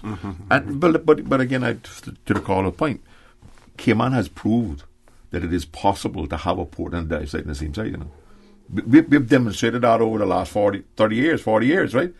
So why do we want to change it? And that is what makes us unique. And the thing that bothers me most, mostly about this whole the national debate that is taking place on the port is the government's deliberate spreading of misinformation. We have an ad that is placed 9-10 times on Radio Cayman daily that is voiced by Mr. Walton from the Minister of Education. So that says that the spend for cruise tourism is $200 million. Now, the government knows that is not true. I have the document here, tabled in Cayman Islands Destination Performance Report 2017, that pegs the spend at $154 million. So why is the government and why is a senior civil servant out voicing an ad that he has to know, he has a responsibility to know by the position he holds in the government that this document exists and what the numbers are, right? And he knows that the number is $154 million. Yet he is on the radio saying it is a fact that cruise passengers spend $200 million in the Cayman Islands per year. This is the kind of stuff that reduces the debate. Well, my position on the port is known. I've always said I am not convinced that we need a pier, right? So convince me. But the government own numbers. The experts that they hire does not argue that a pier is going to solve the problems that is being encountered. And then the other thing is they got all these ads that saying if you don't build a pier and bring the mega cruise ships, the cruise industry is going to be cut in half. It's totally erroneous, right? We've had mega ships in this region from 2006, and every year we have had an increase in the number of cruise passengers. There's only 12. But is there anything to indicate that will continue, that trend will continue, or the trend could be reversed as well? Well, I mean, we don't know what the economy is going to do, but if the trend is reversed, it's going to be for economic reasons, not because of the size of the ship. Okay. Because there are out of 100 plus, 108, 110 ships that are being built over the next 10 years up to 2028, there's only 12 mega ships, and there's only 2 more that are scheduled to come to the Caribbean. You know, someone will tell me yesterday, well, Mr. Bezos, if we get 4 mega ships, we don't need the rest of the cruise ships. They're not 4 mega ships to get, right? And this whole idea that the mega ships are going to bring richer people, all this kind of thing. Again, the governments publish statistics that have been audited, right? That have gone through the ringer. They've come from the department up through the government civil service to the ministry, to cabinet, to be tabled in parliament. Says no. It says that the people, the percentage of the people who have incomes of 100 to 150,000 went from 26% in 2016 to 37% in 2017. That don't tell you that it's going the other way. Okay. Have two callers. Let's go to the phone lines. First caller, good morning. Welcome to For the Record. Good morning, caller. Welcome to For the Record. Good morning. Good morning, ma'am. How are you? I'm okay. Good morning, Mr. Hazard. How are you? I'm fine, and even better enough hearing your voice. Good. O.C. didn't say that, and I'm a West Bay. I share his sentiments. Don't worry about that. You know I share those. Now, I would like to know, and many others out there, who is paying for all of these ads? I'll tell you, me and you. Is the government paying for all of these ads? Mm-hmm. And why are they doing that to the people? And some of the people know better, you know. I'm wondering if they're not paying the people and to say these things. I just wondering that, because you know, it comes on so often. You said 10 times a day. Mm-hmm. I hear it up to 12. Yeah. But the thing is, who is the people paying for these ads? But caller, the ministry. Well, first of all, we elected members of the Legislative Assembly to go to our legislature. That Legislative Assembly then decided, who would be the government, the premier, and the government. I'm being loose with words here, right? Very. So at the end of the day, we empowered someone to be a minister of tourism, right? The Ministry of Tourism and the government are pushing for a port project. You would expect that they, in turn, would then go out there and push for that in whatever way they legally can, which is to try to sway public sentiment to their side. That is a legitimate expense, because they are the ministry that is empowered to deal with tourism. Now, you may argue, well, should the other side be funded as well? And that's an argument for another day. But sorry for interrupting you there, caller. Okay, but that's my take on it. Okay. That's your take. My take on it is the people paying us, the people paying for all of this. Then another thing, when these mega ships, we may get one if that goes through, which I hope to the good Lord it does not. It does not. And that one may bring 5,000 passengers. Now, they're not going to stay long in any port. You know why? Because the people should notice that ships do not make money in port. The cruise ships do not make money in port. They make it when they go out with their casinos, their jewelry stores, and somehow restaurants, special restaurants that you can go in, that you have to pay for your food extra because they're special restaurants, and they're bars.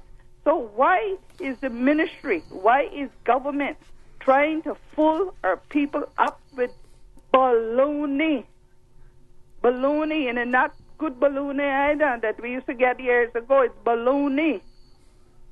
So I can leave you all with that, but it cannot. This cannot happen to us. Mm-hmm. It's going to ruin our stay over tourists.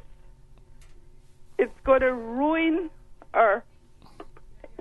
everything, because right now they don't want to shop when normal ships are in here, much less. What we going to do with the traffic? What we going to do with the cargo ships when they're making this pair? What are we going to do with them when they coming in? Mm-hmm. Oh Jesus! I mean, it's aggravating, confusing to people that do even know what they're talking about, and it's up to the government to come back to the people and speak the truth, tell us the truth. They trusted us when we were going to the polls. No, we got to trust them that they do the right thing for the Cayman Islands and for all of us. Thank you very much, caller, for that. Thank you. Mr. Miller, I don't know what the operative word was, but they tell me that the phone lines are lit up. No, but the caller has a very important point. Yes. And I accept the fact that as a minister, you'll be giving certain funds by the Legislative Assembly, certain authority to spend certain funds to improve and to inform the public of the projects that you're bringing forward. But that also carries with it a legal, a moral, and an ethical responsibility to tell the truth. Now, either the minister presented a document to Parliament entitled Cayman Islands Destination Performance Report 2017 that he knows is inaccurate, or the ads that we are spending public funds to pay to is lying to the public. Here is the evidence, OC, right? You can read it. I don't know how to read it. It says on page 15, total cruise visitor spending 2016, $149,946.50. 2017, $154,032,000. Right? Where is the $200 million coming from? Okay. The average spend for the person is $97.33 in 2016, $98.78 in 2017. Where are we getting $120 from? You think they might have factored inflation into it? That's a joke. Let's go to the phone lines. First caller, good morning. Welcome to For the Record. Good morning, O.C. Good morning, ma'am. How are you? I'm very safe and entirely blessed and listening very, very keenly. All them paces getting on my nerves. But I do have good nerves, you know. Yep. Mr. Miller? Yes, ma'am. Let me tell you something. Boy, you put some money on top of them, yeah. Yeah. And we know it's going to be interesting to see what the answer to the question how much money they spent promoting it is going to be when Parliament meets. But that's a question that I guarantee you they're not going to answer. They got plenty that they have plenty that they haven't answered and plenty more that they ain't going to answer. Mr. Miller, you all were talking a while back about scholarship. Yep. Mr. Miller, can you tell us out here, the public who really listen to Radio Cayman, what the amount is in the budget for scholarship? I can't tell you. I don't want to commit myself, but it's a couple of $1 million well this year, and it's usually handed out in 20,000 allotments, so to speak. Yes. But that budget now covers all of those who are already on scholarship. And that could be people that could go back as far as 4 or 5 years, depending on whether they're doing postgraduate. Plus new recipients. So it's not all for new recipients, which is one of the things that I have been advocating, is that we need to separate those two things.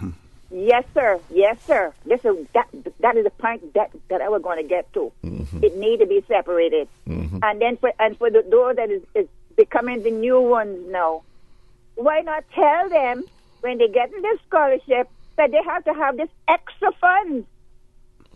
Because $20,000 only gets you in trouble if you go into a decent university. Yes, sir. And what sticks on my mind so much is this little young West Bay man here that is into the medical. Absolutely. It's a disgrace that he can't get some help. You know what I mean? I have tried, but... Is it because he's a West Bayer? Well, we have several Caymanians who have completed their MBBS, who've been trying for years to get sponsorship from government to go off and specialize.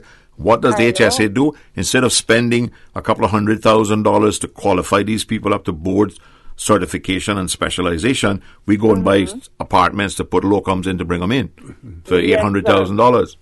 For us Caymanians. I told them they need to sell them apartments and give them money to educate the Caymanians. Caller, I'm going to ask you to leave us there. We're going to have a good weekend, man. Thanks for calling. Paul, we're going to take a break now. We still have 3 calls left. We're going to limit it to those 3 calls. So we'll close the phone lines off after the 3 calls. Those callers that are on hold there, just hang in there. We're going to take a quick commercial break. When we return, we will take all of your calls. A trip to New York City is the experience of a lifetime. Starting this December, Cayman Airways will be offering daily non-stop flights from Grand Cayman to New York City. That's right, Cayman Airways is going daily to New York City starting this December. Stroll through Central Park or take in the bright lights of Times Square, enjoy a Broadway show or visit museums, the Empire State Building, and so much more. Whether you're visiting for business or pleasure, you'll fall in love with New York City. And daily non-stop flights from Grand Cayman aboard Cayman Airways starting this December. For details and to book, call Cayman Airways reservations at 949-2311. Contact a travel agent or visit CaymanAirways.com.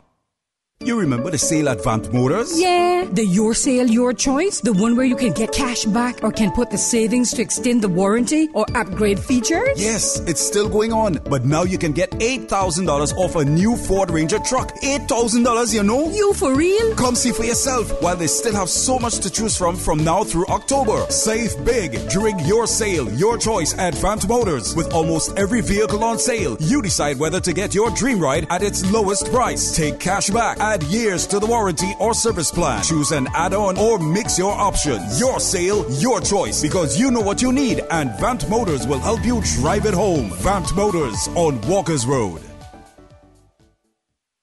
Oh, my acid reflux is killing me. Why don't you get something from the grocery store? I need something better than any generic quick fix. You should go to West Bay Pharmacy and have a brief consultation with the pharmacist. I went in last week and within minutes I was back in the car and on the road. And you know what? No more acid reflux. How long did it take you? Minutes. Here, give them a call at 945-0777. West Bay Pharmacy is just around the corner with everything you need in the hours you need it. Visit us today for fast, efficient, and professional service. We are here as a team to assist you while taking care of your health. Call us today or visit our website at CaymanPharmacy.com. Not all insurance is created equal, but who has the time to shop around? Take the guesswork out of your insurance coverage with Fidelity Insurance Brokers. Let us match you with the best coverage to suit your needs at a price to suit your wallet. Plus, get superior customer service from dedicated claims professionals to ensure speedy claims processing. Get your insurance through Fidelity Insurance Brokers. Call us today at 949-7822 for a free quote. Fidelity, we're good for you. Thousands of Caymanians work in our cruise tourism industry. It is a myth that Cayman does not need cruise tourism. It is a fact that 4,500 Caymanians work in this industry today as taxi and tour operators, boat captains and crew, restaurateurs, retailers, water sports operators, and ambassadors at our attractions. If our cruise tourism industry is half of what it is today, what are we going to do with our people, the thousands of unemployed Caymanians? Support the peers, support our tourism. Initiating system. For information that matters, for the record, with Orett Connor, continues right now on Radio Cayman.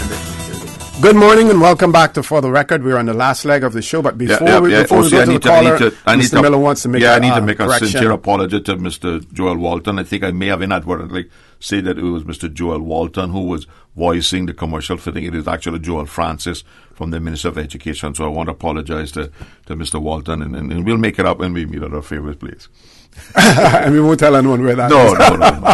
Caller, good morning. I sincerely apologize for that. Caller, good morning. Welcome to For the Record. Good morning, gentlemen. Good morning, sir. How are you? I'm good. I just want to say, since the government is spending all this money on the adverts, well, I challenge them to do one thing for us.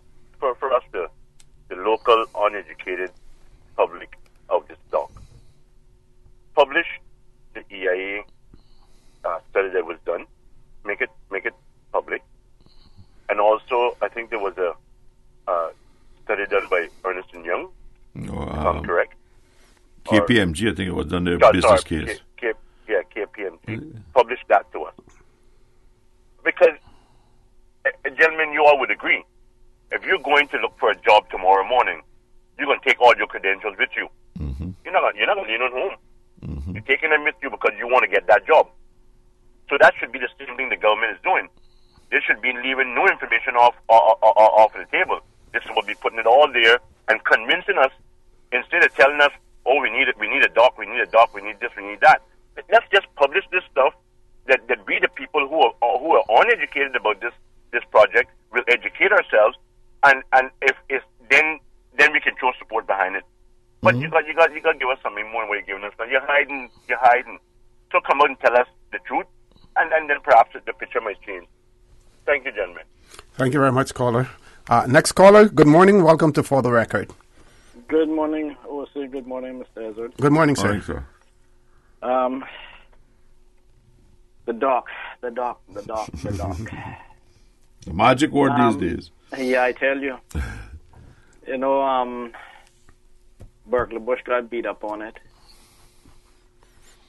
The airport, Jim Borden got beat up on it. Now that we're doing this one, we're getting beat up on it. My opinion, we need a dock. Do we need it where they're proposing? I would say no, because it's not a safe harbor. There'll never be a safe harbor because it's wide open.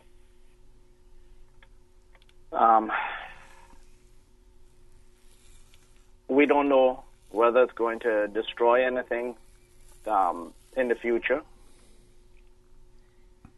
But I have been on cruises, and I personally would prefer to be able to walk off the ship rather than try to tender, because I've tendered in, I would say, some chopper water. I wouldn't say rough, but and it's not as safe as you think it is. And I feel that we do need a dock. Do we need, if the Chinese are doing it, I would say no, definitely not. Because we're looking and asking for trouble.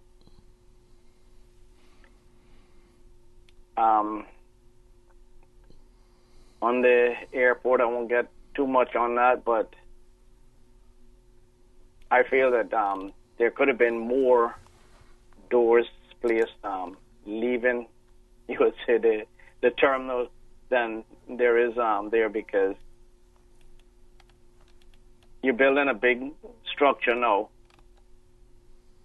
and you only got 2 doors to exit from.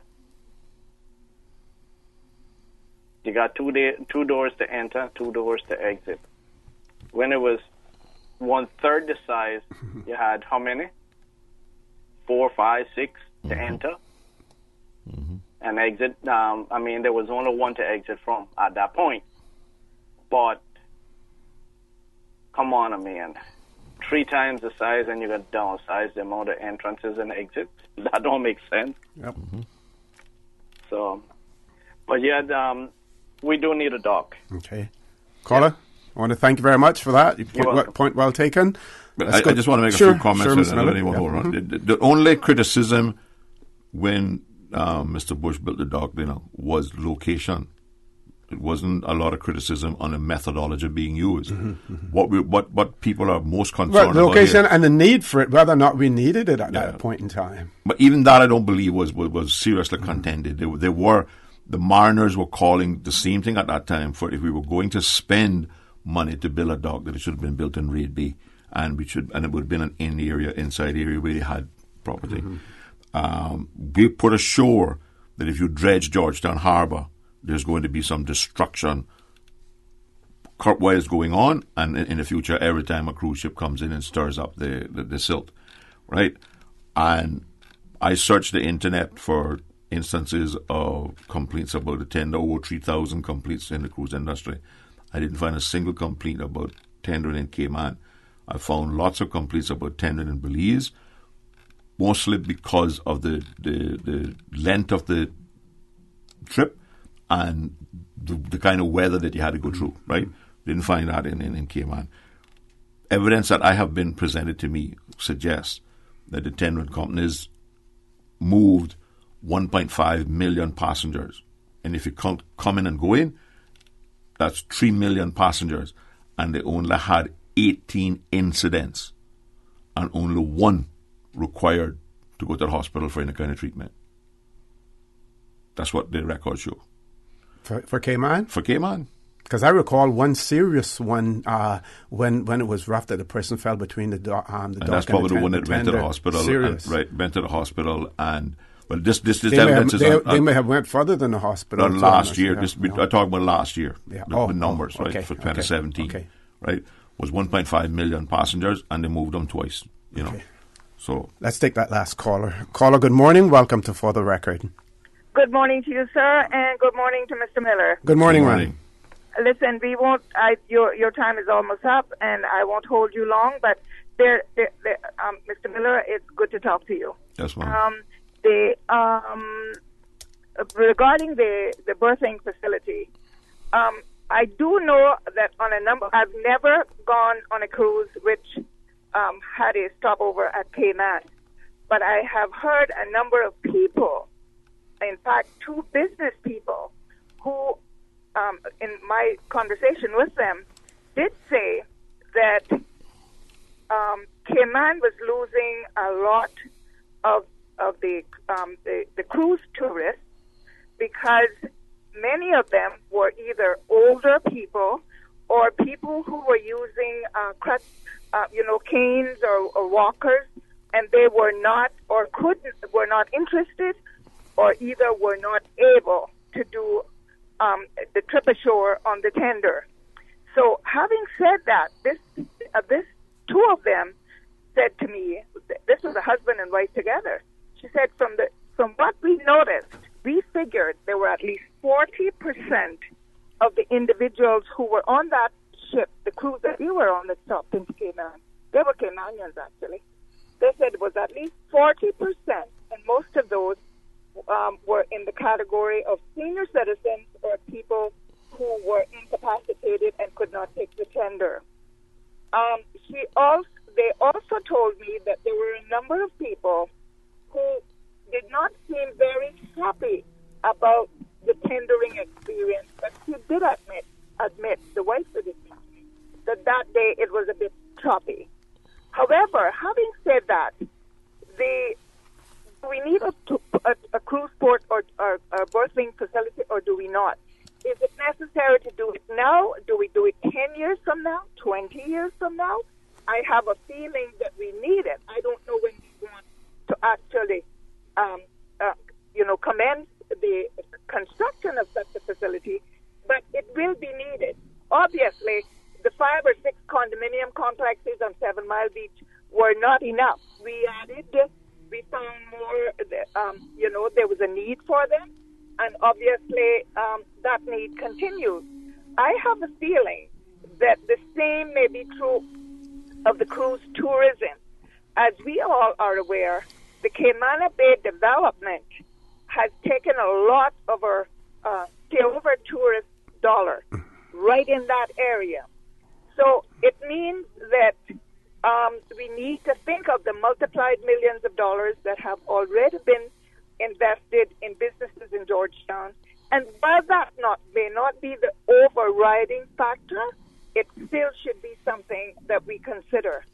But my feeling is, if it's going to be needed, like the airport, 50 years from today we're looking at, it should suffice for that length of time. Isn't it somehow, somewhere, some way that we might consider that the same holds true for a birthing facility, that we need to get it as soon as possible? Now, there are 2 things, and I'm going to close with this. Very quickly, caller. I don't want to be controversial. Very quickly. I think we can be friends and each have our own opinion. I'm not an expert in dredging. I'm not an expert in cruise ship facilities. I just have a bit of common sense that I think I can analyze and try to see. Caller, I need you to be quick. We're past time. Story and make up my mind. Okay, but just to make a brief comment on and to sure. alleviate some of the fears of the person, the collective evidence done by BRIA, which is the big consultant company that the government paid $200,000 for, says that 90% of the passengers on the ship disembark in the Bahamas, which has a dock. 90% of the passengers on the ship disembark in Cayman, right? Without any dock on a tender. So this belief that there's a whole pile of people that are on the same cruise that goes to these the countries that have piers that get off, but they don't get off in Cayman, the evidence is not there for that, right? Time ashore, the average time with the ones that they use, which was Bahamas, St. Martin, and Cozumel, 4.6 hours. Cayman, 4 hours. Again, we can't spend $300 million to get less than a half hour, right? Extra time on shore. So the numbers, in my view, that the own consultants of the government has demonstrated, on which the government is erroneously telling the people that justifies a dock, does not justify the dock. Their own numbers don't do it. Mm-hmm. Their own consultants say that building a pier is not going to increase the speed at which people can get on and off the boat. We don't need to go any further than that. Okay. Before you go, and I'm going to give you an opportunity for some closing comments as well. What I haven't heard a lot of, and most of the debate that I've heard really more on the airwaves than anything else, either on this show or listening, to other shows. I haven't been to any of the meetings or anything like that. No, I haven't been to any of them. That's where the hard evidence was being put out. What I haven't, in my days in immigration, and there was always a lot of talk about cruise passengers, and those cruise passengers, because of their experience, then wanting to return to the Cayman Islands and then return as stay-over tourists. How much of that is being accentuated in the arguments being put forward? Are we hearing a lot of talk about that? No, and because there's not as much happening today as it was years ago right? Because that was one of the big objectives of increasing cruise tourism when you and I were around in the 80s and 90s and we were developing a cruise industry. Mm-hmm. But again, we don't seem to be missing an opportunity to do that. If we created a departure lounge on the dock for our cruise passengers, and we treated cruise passengers like how we treat airline passengers at the airport, where you clear customs, you clear security before you get to the plane, we would have a audience, captive audience, that we could promote Cayman's as stay. We could get the hotels to be giving you rent for 4. If you're a cruise passenger and you book now for next year, you pay for 3 and you get 5 or get 4, right? Cayman Airways could be promoting but we don't do none of that, right? And that is the missed opportunity, because we don't have them in a departure lounge where we can have that captive audience and do it. Okay, final comments. We didn't get a chance to speak about the work being done at the I just want to give a big shout out to all the people, and I can call some names, and if I miss anybody, but I want to seriously thank KP Quarry and Paul Borden's Quarry for donating all of the material that we needed to fill the field up and bring it up to grade. I want to thank I can't say enough about the Northside NRA workers who came out and donated their time, and the NRA who provided equipment, APEC Engineering who done the levels and stuff for us. And we made good progress. The field is now covered with the AstroTurf is actually on the field. We needed to join it back up because we had to cut it up to transport it. That hopefully will be done over the next week or so. But certainly when the kids go back to school on Monday morning, they're going to have a different field to play on. It's not finished where it's stretched and absolute level. But I also want to take the opportunity to encourage the Northsiders to get involved with the Pirates Week. You can call, there's a committee under the district council. You can contact Miss Deborah about it. They need volunteers. They need people to put in stalls. The date for Northside Heritage Day is November the 6th. So please, I'm encouraging the community to get involved. I'm also encouraging the community, and I'll be going around house to house over the next week and a half collecting signatures for the referendum, and I still want to encourage the public at large to have your say and to sign the referendum petition. We need to get to the 5,000 plus signatures so we can, the government will then be constitutionally obligated to hold a referendum, and you will be able to have your say. And what we hope about that is, because we believe that carrying the motion to the LA Action for it uncovered some information. More information is coming out. It's unfortunate that the government is giving incorrect information in their public funds of advertising, but the public needs to get information on it. So thank you all for having me. OC, it's always a pleasure. And thanks for being here as well. Folks, I want to thank you for allowing Radio Cayman and by extension For the Record into your homes, into your vehicles as you traverse the busy roads of the Cayman Islands, into your places of work, whether it be an office cubicle or if you're working in the outdoors. I also want to thank the sponsors of before we get to sponsors, I forgot to mention the youth convention that is being done at the Civic Centre, and there's a big function on Saturday at the Old Man Bay playing field by the Northside Presbyterian Church. I went to the opening ceremony. They're talking about good topics. I encourage the people in the community all over the island to go and attend the convention. Okay. I also want to thank the sponsors of For the Record. And in particular, we want to thank Radio Cayman, welcome them as a sponsor. They are now offering daily non-stop flights from Grand Cayman to New York City starting this December. You can call Cayman Airways reservation at 949-2311, contact a travel agent, or visit CaymanAirways.com to book your flights today. I also want to remind you that we are brothers and our sisters keepers. There is always someone out there who's less fortunate than we are, and I ask you to extend a helping hand to them. If you can't do that, then I suggest you donate to Worthy Charity, because we always want to consider those who need, not necessarily those who want or even those who crave. I say to you, have a great day. Continue to support your radio station, Radio Cayman. Join Sterling, Dwayne Banks at 12:15 for Talk Today. And as usual, we ask the good Lord to bless these three beautiful, wonderful Cayman Islands. For the Record is brought to you by Fidelity Bank. For all your banking and pension needs, call or visit a Fidelity branch today. Vamped Motors, the only authorized Ford and Toyota dealership serving the Cayman Islands. And Cayman Pharmacy Group, with locations in West Base and professional pharmacy at CTMH Doctors Hospital. The Cayman Pharmacy Group has a location for you just around the corner. And Seaboard Marine. With over 35 shipping ports, find your shipping solution by calling Seaboard Marine at 949-4977.